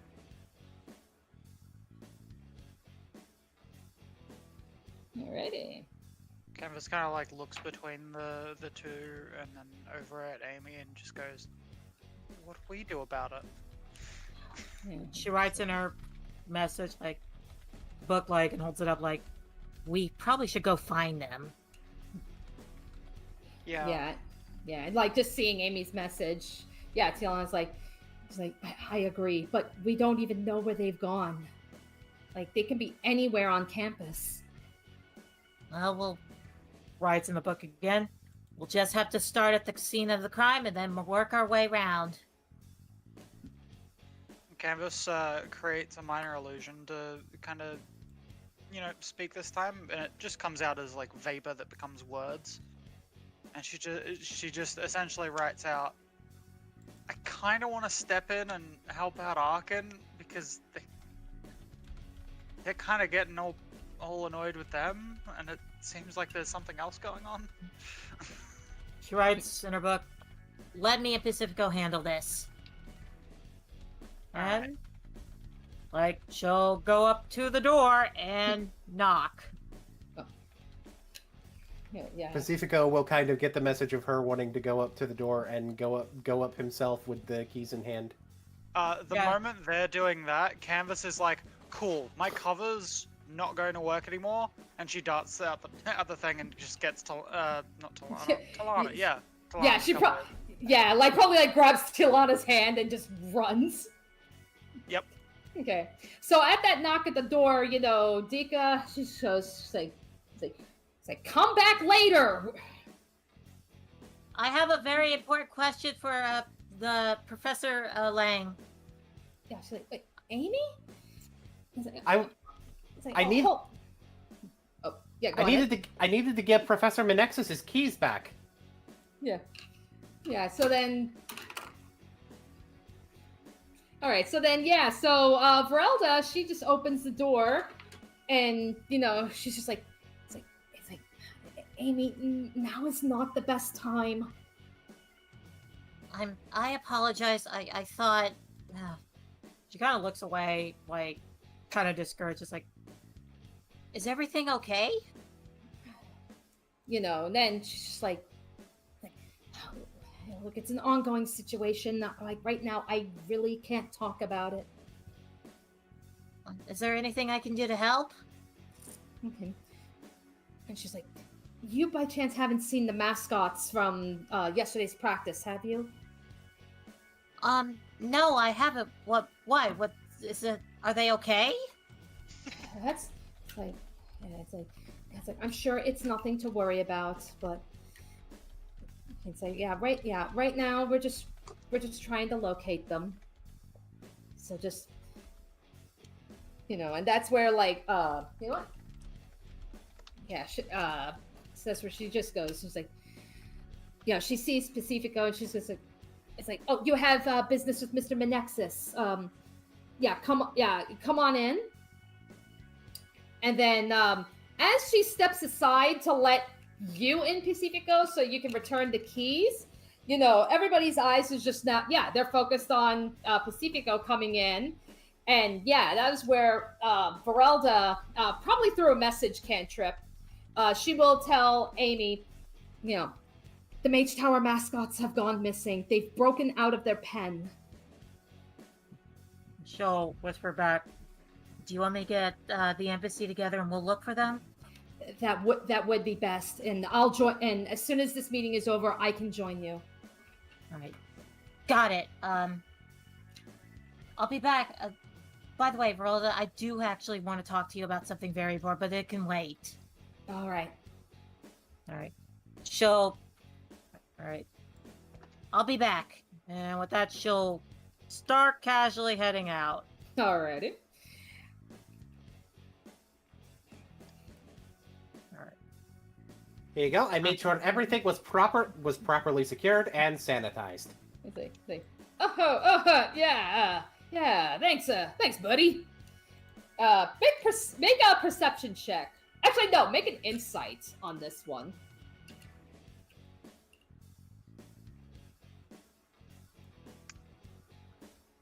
That's a natural 20. Okay, so yeah, even though you can tell, even though he's just trying to play it off like, playing it off pretty cool, you can clearly tell he is rattled. Like he does not want to be in this room right now. Raises an eyebrow, which could be seen over the sunglasses. Thank you very much. He's like, You okay, dude? He's like,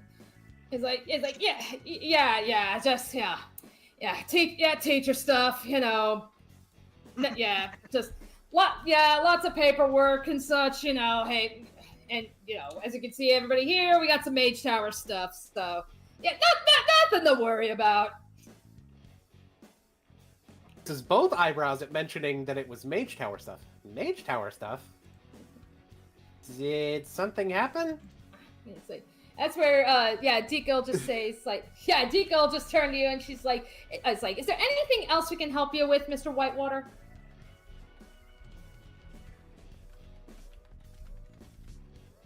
He shrugs a little bit. It's like, nah, I was more curious if I could help, actually.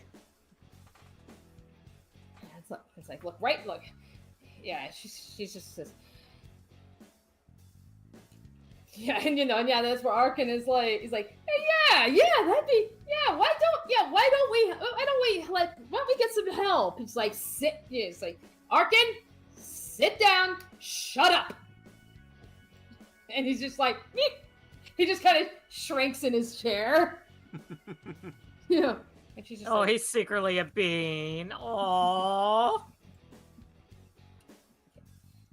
Okay, he's like, Mr. White, okay, Mr. Whitewater, thank you for returning the keys, and I'm, but now you need to go back, okay? Let us handle this. All right. As when Pacifico leaves, he sees Amy holding up her notebook, going, "Embassy meeting now. We need to gather the embassy peoples." He nods a little bit. Embassy meeting.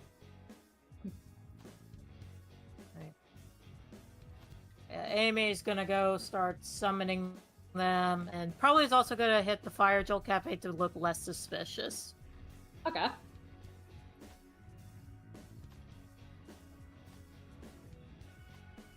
Alrighty, so embassy meeting. Let me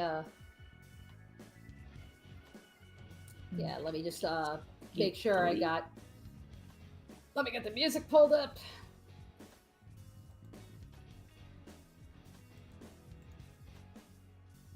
Where are you? Convergent Embassy.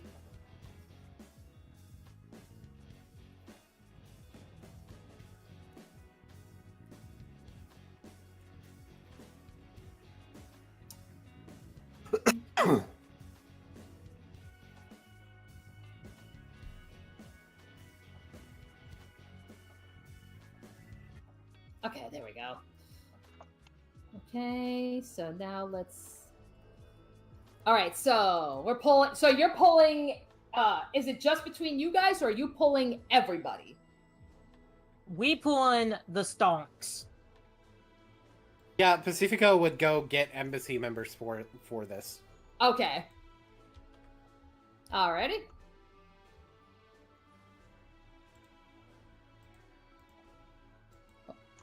Oh, hey, let me put Veralda on the GM map for right now, because she's not here yet.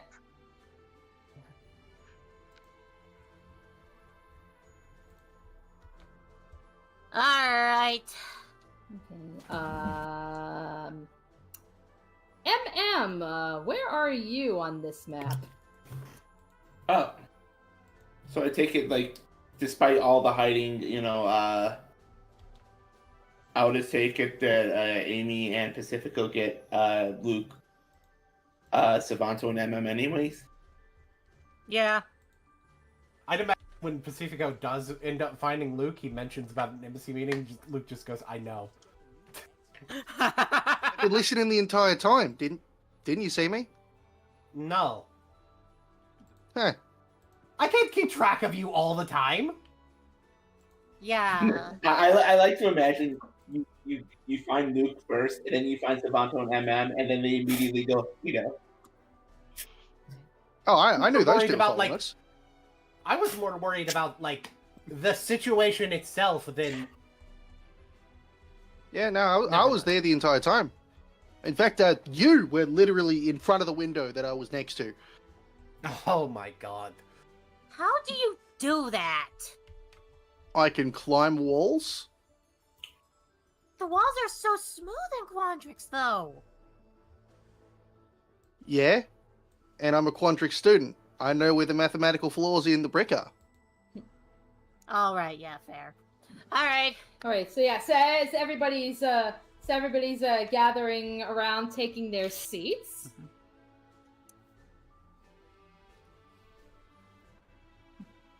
Alrighty.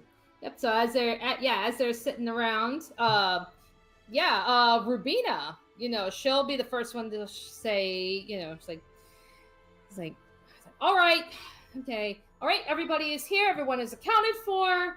So emergency meeting. What happened? Like, The mascot. I was about to say, it's like, has anything around Mergoxor come up? No, but something has happened. The mascots for the mage towers are gone. It's like they're gone. Apparently, yeah. From what we saw, the pest are what's the news teacher's name again? I forget. The pest? No. The what's the name of the teacher? Oh, Arkin Menexus. Yeah.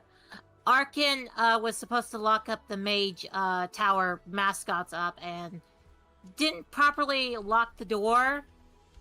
And the pest mascot went berserk and attacked the other mascots. And out of fear, the mascots broke the door and they're now scattered. Do we have any idea where they could have gone? No, but we'll be on the lookout for them, and we're possibly going to go see the scene of the crime ourselves. There's several suspicious things I noticed about this. Like, for one, Dina really seemed to not want me involved. It's like, well, to be fair, babe, I mean, I don't think anybody would want to be involved. I mean, if you got accused of something like that, I mean, would you want to be in there? No, I mean, she really did not want me to help find them. That's really suspicious. Does nobody else find that fucking suspicious? I find it very weird.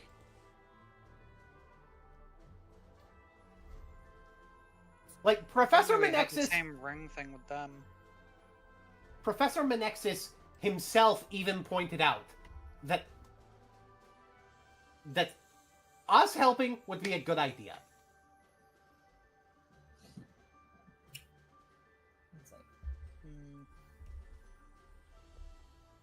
When I so much as mentioned, I was wondering if I could help, because it sounded like the situation was serious. Not bringing up that I already know what the situation is, of course, but... And that's where Grayson chimes in. It's like,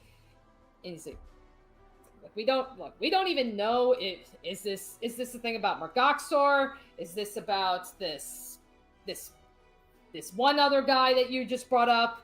You know, because for all we know, it may not involve them, and that's the whole reason why they call on us. It is specifically for these kinds of situations.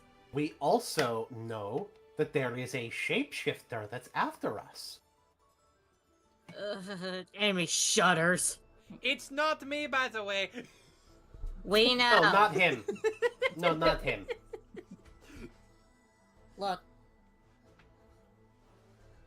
I think the best bet to find these mascots and probably find out what the heck is going on is to start looking at the colleges they're probably going to be attracted to.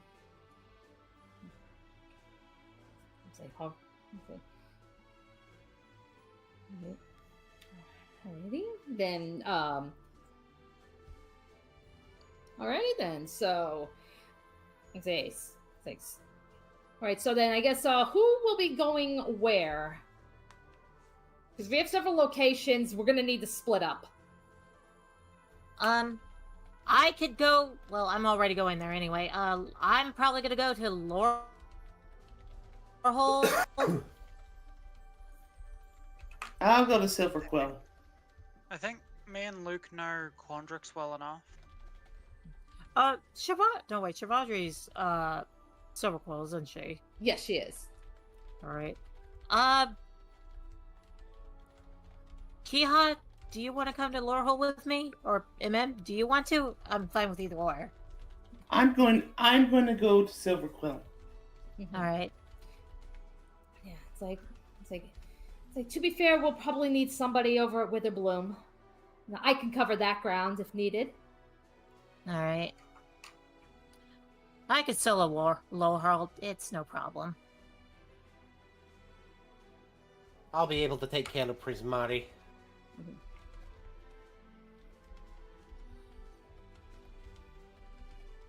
Since we know at least one professor there actually wants me to help. I will say, everyone do be careful. Something about this just doesn't seem right. I've got to wonder, like, what did you see on the video? We saw the pest acting up, and that's kind of not normal for a pest. I feel like someone else should definitely also go to Witherbloom. We can't have one going to Witherbloom if the pest was the one to mess up. Well, after I get done checking Lorehold, I'll head over to Witherbloom with one of you guys. Let me see. I think Luke, if you bring your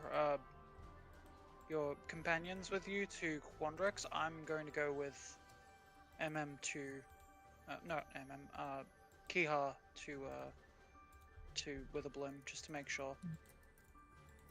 I can bring me creations to take to sweep Quandrix. Shouldn't be too hard to find another fractal, unless it's gone tiny.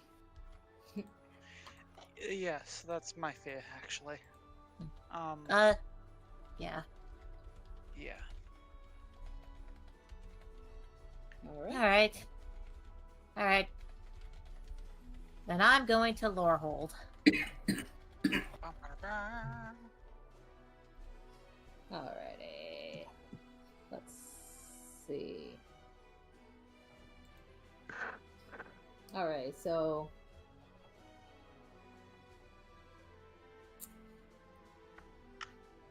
Alright, so... We will just go map by map. Alright, so, yeah, so we'll start... Yeah, let's just go on ahead and we'll start with Lorehold. Ooh.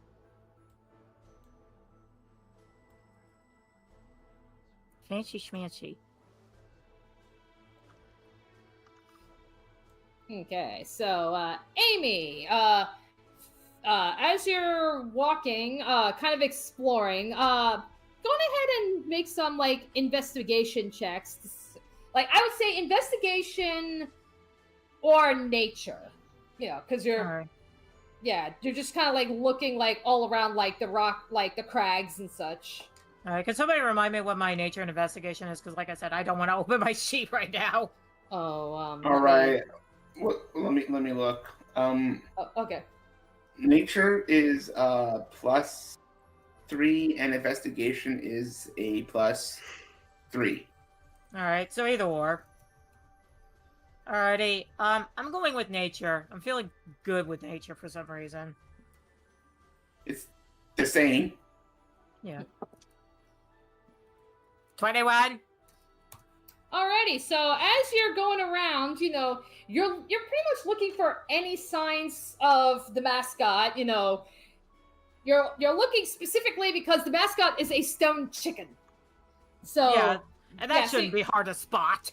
Yeah, you're very familiar, considering that you came from farming area. You know what chicken tracks look like, and yeah, you're looking around, and yeah, you are just not finding any signs whatsoever of this little tiny mascot all on campus, you know, but, and, you know, considering the size of Lorehold and considering the size of Lorehold campus and how small this mascot is, it's like, yeah, this is not gonna be easy to find the mascot.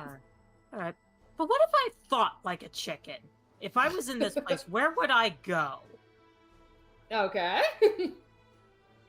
Well, given how chickens are, the chicken is going to want to go somewhere that is sheltered, somewhere that it feels safe.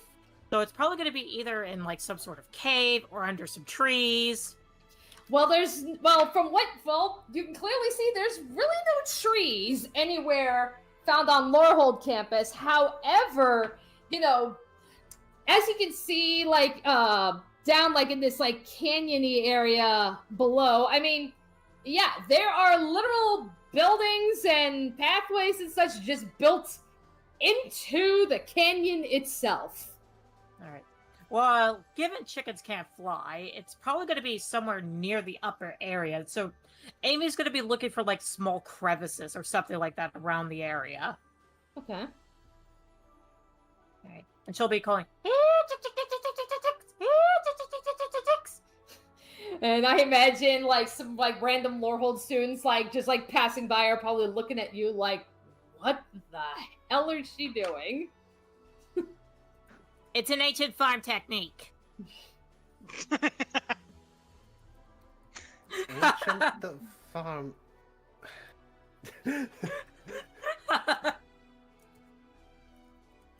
Yeah. Another check, I assume? Sure. Alrighty, let's go with nature again. Sure. Oh, hell yeah. That's a nat 20. Alright, so yeah, you're going around and you're looking and you're going through all the usual hiding spots, but yeah, no sign of chicken. Oh, gosh darn it, where that little critter would have gone. Tough face. Alright. She'll keep looking around. What time is it? I'd I'd say this is probably late afternoon at this point. All right. So she'll probably sit down for a minute, take a drink, because it's probably really hot in Lorehold. Yeah, I mean, it's a big craggy canyon area. Yeah. Okay, I need to think. If I was an ancient spirit chicken, where would I go?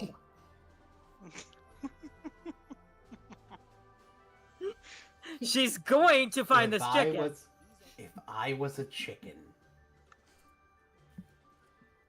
Food! That's it! She gets up and she starts heading towards probably where there's probably a food stand nearby. Okay. Yeah, so, alright,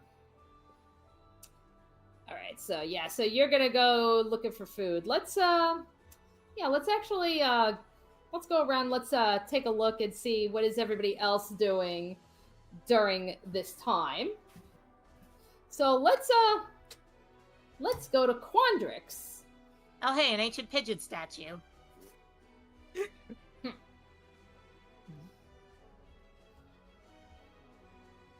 Alright, so we're doing Quandrix. Luke has probably got the easiest time here, to be honest. Because, well, here we go. Spread out and search for clues. Luke has also brought in some of his personal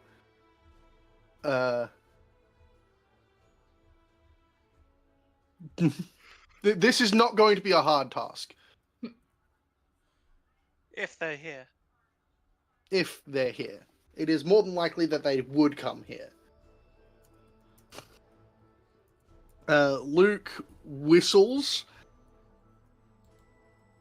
and his creations scatter across the Quandrix campus. Alrighty, so,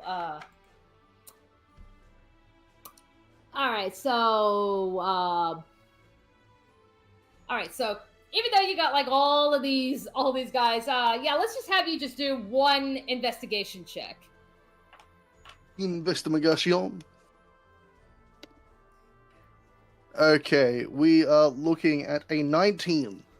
Alright, so, yeah, so as you're, like, looking through your dragon spies and such, through, flips and jumps and, badsum, yeah, you're specifically looking for the fractal. I gotta double check. I think the fractal, was in the shape of a ferret, I think? I gotta double Something check. noodly. That's typically how they look. Yeah, because I did something very small for them. No, the ferret was Prismari. The fractal, a tiny goat. Tiny goat. Yeah, teeny tiny goat. But yeah, so yeah, you're sweeping the area and you are finding all manner of mascots. All manner of mascots just everywhere, especially in the cultivarium. A lot of them seem to be going there. Not really finding much luck in specifically finding a tiny goat. Hmm.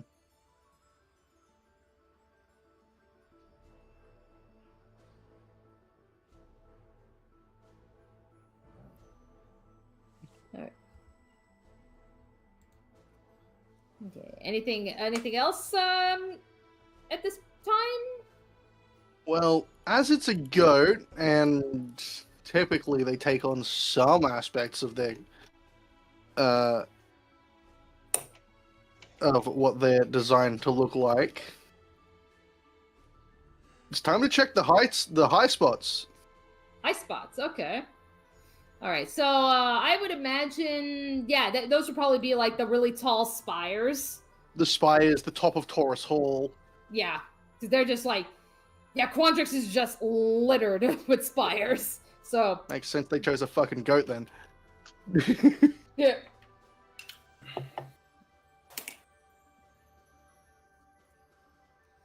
All right, so then I guess All right, so I guess in that case, make another investigation on this one. Oh, fuck. I think I'm finding the goat. Yep. Natural 20, 26. 26. Okay. So yeah. I assume this will be with the dragon spies. So yeah, dragon spies kind of like zipping around, looking and scanning around, and while it's not necessarily, it doesn't find a goat at the top of Tor's Hole. However, judging by like its range, it does seem to like pick up, like it noticed what appears to be some kind of commotion, from the distance. Doesn't seem to be coming from Quandrix though, but someplace nearby.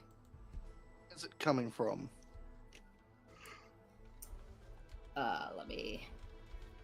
Yeah, so coming from nearby, you can kind of guess that from the direction, like the direction that it's like, I guess like kind of like laser focused in on, it seems to be paying a little bit more closer attention down south of Quandrix, which is actually Witherbloom. Well, looks like we'll have to pan over to Witherbloom. At some point. I'm not sure. Mm-hmm. Yeah, it's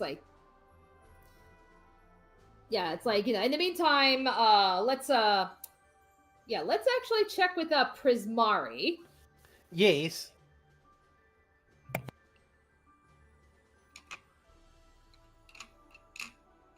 All right, so how are you going to be looking for your mascots? So, ferrets, right? A puffy white cloud in the shape of a ferret. So for one, puffy white cloud probably sticks out. Ferrets tend to like being like in enclosed spaces and stuff like that. Mm-hmm. So I'm thinking like Pacifico would be doing a lot of looking under things, and like if something's not locked, he'd probably check in there to see if it went in there. Okay, so so we'll have like, you're looking through like a Conjurate Hall. Yeah. Yeah, so figured, starting in there. So go on ahead and make your investigation.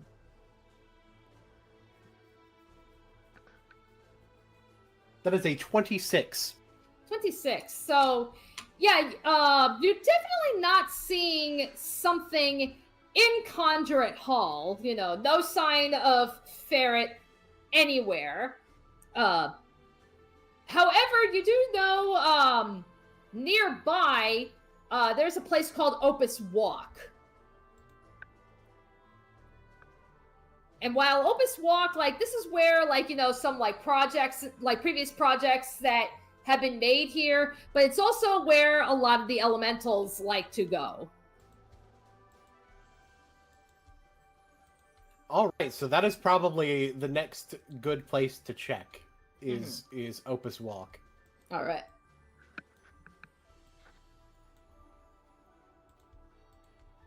All right, so, yep, so you can make investigation. Oh man, that one's not as good. That's a 23.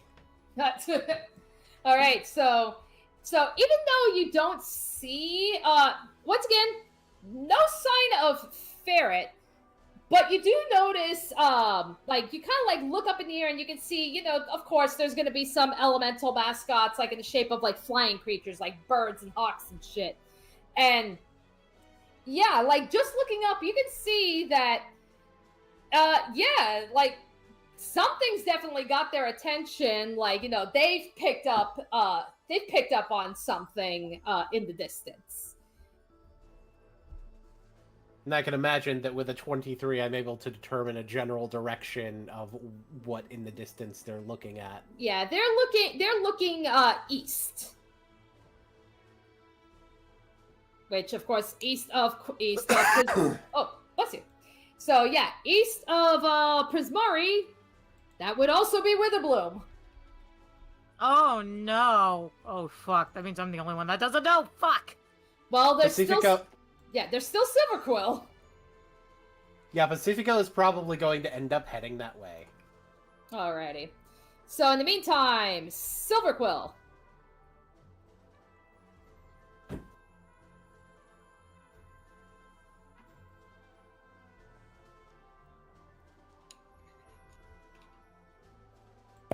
Oh boy.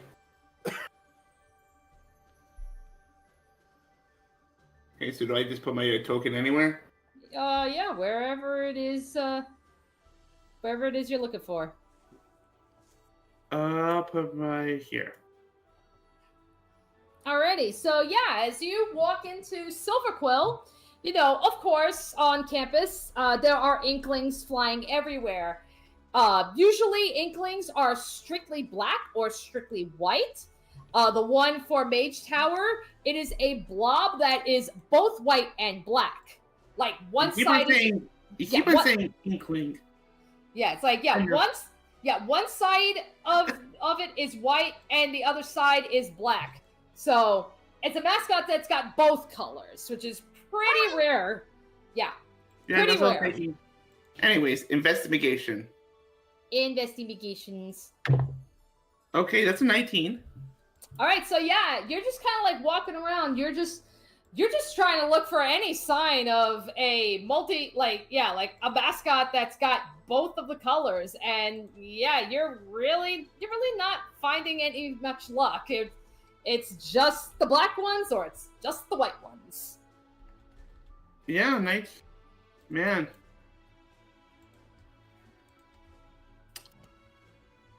Can I try a nature? Sure. All right. That's 10. 10. Yeah, so yeah, you try to tap into the nature. Of course, you know, around here, it's a lot more of like the stately buildings and such. Like, whatever nature is usually here, it's, you know, very basic, or it's just like flat out made of ink. So, not much nature to really tap into. Well.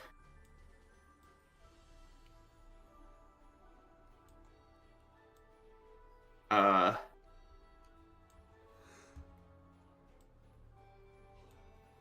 what do I do now? What to do now? Okay. All right. I actually know where we can go. So, here. We'll actually pull up the central map. So we'll just have it be like you guys are starting to converge back into the middle.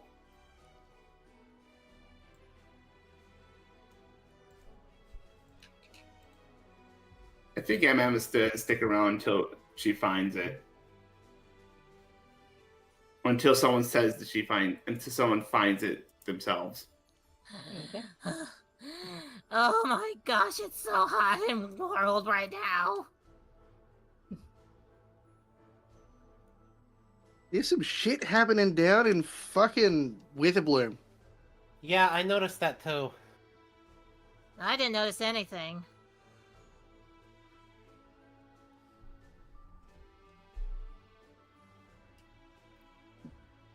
To be fair, we probably could have guessed that was happening. Help. Better get there quick before anything happens to the others.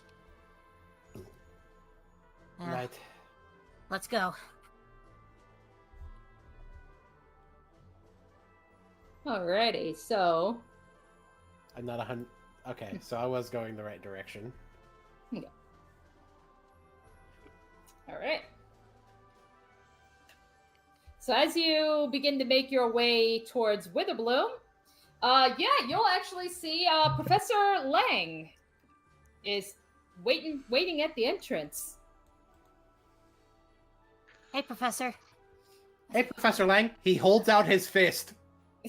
Yep, and with that, she will fist bump. And it does the thing, right? Yep, does the thing. Okay. Just like, He don't trust anybody with that shit. right. Yeah. So then, yeah. Veralda's like, she's like, it's like, okay, so I trust you've been made aware of what has happened. He's a giant. Oh, bless it. I'm. You hear that? I mean, I think I I heard mean, her when I- sneezing. when I walked in that room, I was already aware of what had happened.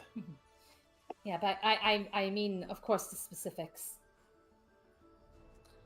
I swear, if it's who I think it is, I'm going to strangle him. Look, we can't say for certain, we just need to, first and foremost, we need to find the mascots and quickly make sure that they're all safe. Right. And, Yeah. and once we do find out and we can get to the bottom of all of this, because right now things are not looking very good for Professor Manexus. Yeah, we gotta clear his name. Mm-hmm. Right. Where's Canvas and MM? They should have been here already. I checked Yeah, up and down of Lorehold for that dang chicken.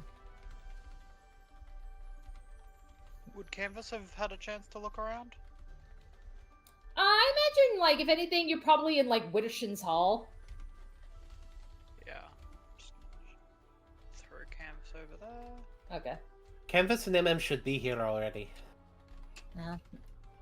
Well, to be fair, Witherbloom is kind of big and it's very naturey, so it might take them a little bit longer compared to, say, me checking around the desert. Okay. Alrighty, so then, Canvas, you may go on ahead and make your investigations. She's going to enhance ability intelligence for investigation Okay. and look around. Alrighty. Manage. That is a 24. 24, alright. So, as you're walking around, given the fact that, everything in Witherbloom is alive, so, does make things a little challenging, but as far as you can tell, you don't really seem to be finding the mascot, specifically the Mage Tower mascot. You're not really finding in here because the mascot from Witherbloom, it's a pest, but it takes on more of the form of a chameleon, but the colors are wrong. So there's no way this thing could have blended in. This thing's gonna stick out like a sore thumb. Yeah. Yeah. So, you're not really finding any sign of a chameleon in Widdershin's Hall, but there's plenty of other areas to be looking around in Witherbloom.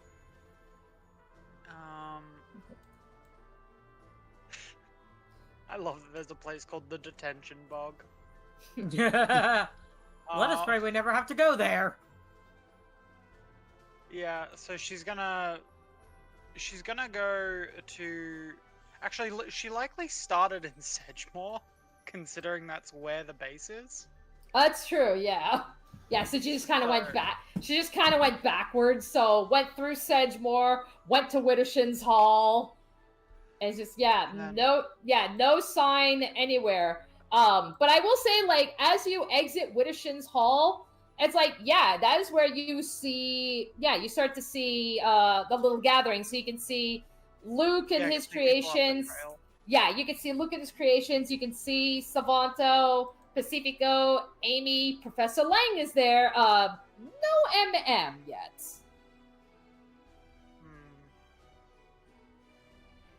Canvas kind of gives a wave and then continues doing what she was doing because she's not going to suddenly stop. Savanto waves back.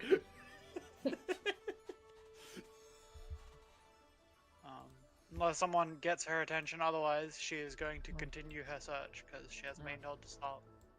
Amy will get her attention. Canvas, over here. She walks over. I looked all over Lorehold, and I could not find that chicken whatsoever. I even looked like a total dork. Main thing I caught was some kind of commotion coming from this way. I got that too. Actually, that would be suspicious. Did I see any spirits in Lorehold? Any at all? Like there would be spirit statues there, just not of chickens. Yeah, but I mean, Yeah, were there 'cause- any there? Like, any spirit statues there? Yeah, I would say so. Yeah, okay. Because I thought it would be suspicious that I didn't find any at all. Oh no.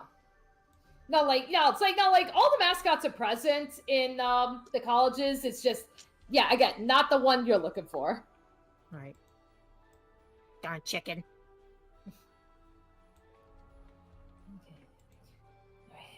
Okay, is there... Alright, so you said, MM... So, yeah, where did MM go? I think she said Silverquill. Okay, alright. We need to get a hold of her and get her here.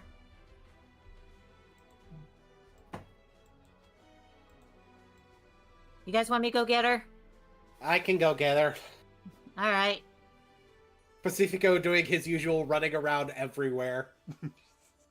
Amy collapses like, oh my gosh. I'm gonna get quite the workout in Lorehold. So, yeah, Candace kind of Pacifico- leans in for a second and prestidigitates to get rid of some of the sweat because she's definitely hot and bothered. Thank you, Canvas. You get a free drink. I'm sure you guys remember from the battle, me running around everywhere. Not exactly new. Shrug emoji, and then he heads to Silverquill. Doesn't help. He's in better physical shape than I am.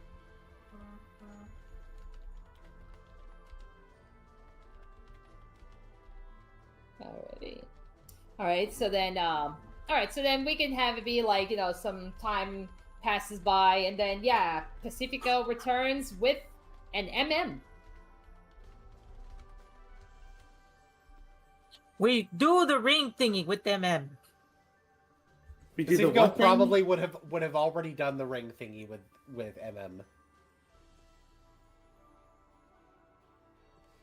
Like from Nobody the ever jump. checks the one who made them. No one suspects a thing. No one.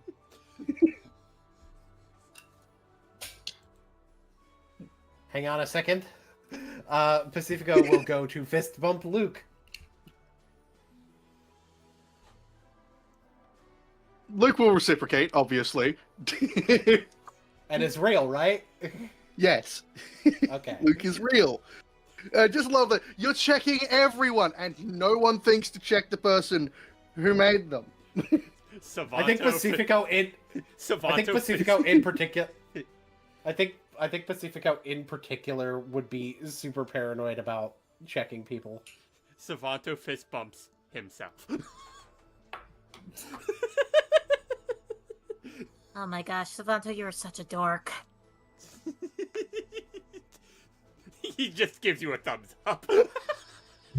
Admittedly, if someone's impersonating him, that's a pretty good impersonation.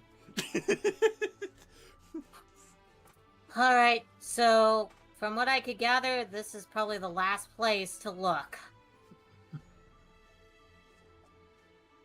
Because a lot of weird things are happening all over campus. But a lot of them are happening in Witherbloom. Right. Both me and Luke caught the fact that shit was happening in Witherbloom. And that the And mascots noticed it. And now it's happening again. Right, and it was the pest that kind of started all of this. So I suppose it would make sense for it to just go back to its natural habitat. Yeah, but the others to also not to be where they not be in their own. Like, No, in I'm- theory, this would be the place they wound up too. Something... True. 2 and 2 isn't making 4 here. Mm-hmm. Well, I guess we got no other choice. We have to do this again. Investigate the swamp. Okay. Canvas, you Less said... spicy. Yeah, Canvas, where have you gone so far? Like, Did we count me as having checked the swamp at all, or? yeah, we had it be where, yeah, like where you had just come from the base and, just went to Wittershin. So, I mean, you passed a part of, Sedgemoor. I haven't entirely checked through Sedgemoor. I went to Wittershin's Hole, and I was making my way to Wiltroot, but Wiltroot? I haven't gotten through a lot.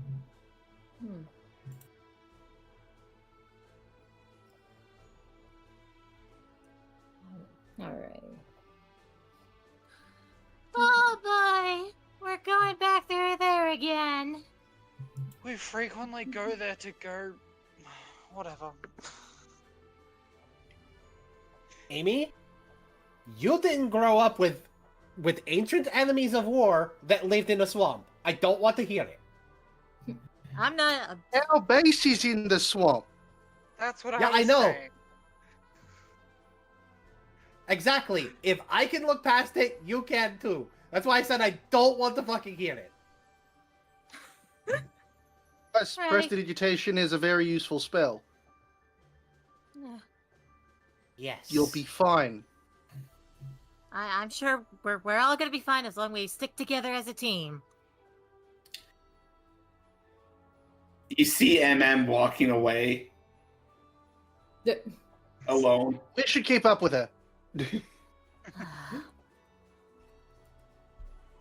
Professor, are you coming with us, or? Well, of course. Okay, cool. Yeah. We can talk on our way there. Mm-hmm. It's like, yes, never mind just the situation. Just remember, I'm supposed to be staying with Canvas. Right. Just as that extra precaution. So, everyone, I want us to stick together. Canvas, stick with me. Okay. So she sticks. Alrighty. All right. Yeah. So you're gonna be making your way towards Wiltroot Hall. Yeah. Alrighty. So, with that said, actually looking at the time, yeah, I think this is actually a good place to stop for the night. Oh, come on! We got 2 more Gonna hours. love cliffhangers. Find out next time on Dragon Ball Z. Oh, look at that over the cliff. Hello there, fucking Hoopa. Rising from behind Wilbert Hall. Continue. Alrighty. Wait, So, Much Wait, shorter than wait. usual. Wait. What did you say? There's a guy over the cliff. I think his name is fucking Hoopa. You did not just say fucking Hoopa. You know what? You're right. It's Odysseus. He's over there, and I think he has a baby. Odysseus! The baby Wait. is fucking. No, wait, it's even worse. It's a Hoopa named Dave. Jack! Who nicknames their Hoopa Dave? That's an asshole's name. Alright, see you in about... Yep. Yes. So come back this Saturday for the next session of Ravnica Trail of Dragons, and then come back 2 weeks from now. So that will be June 24th for when they go through Wiltroot Hall.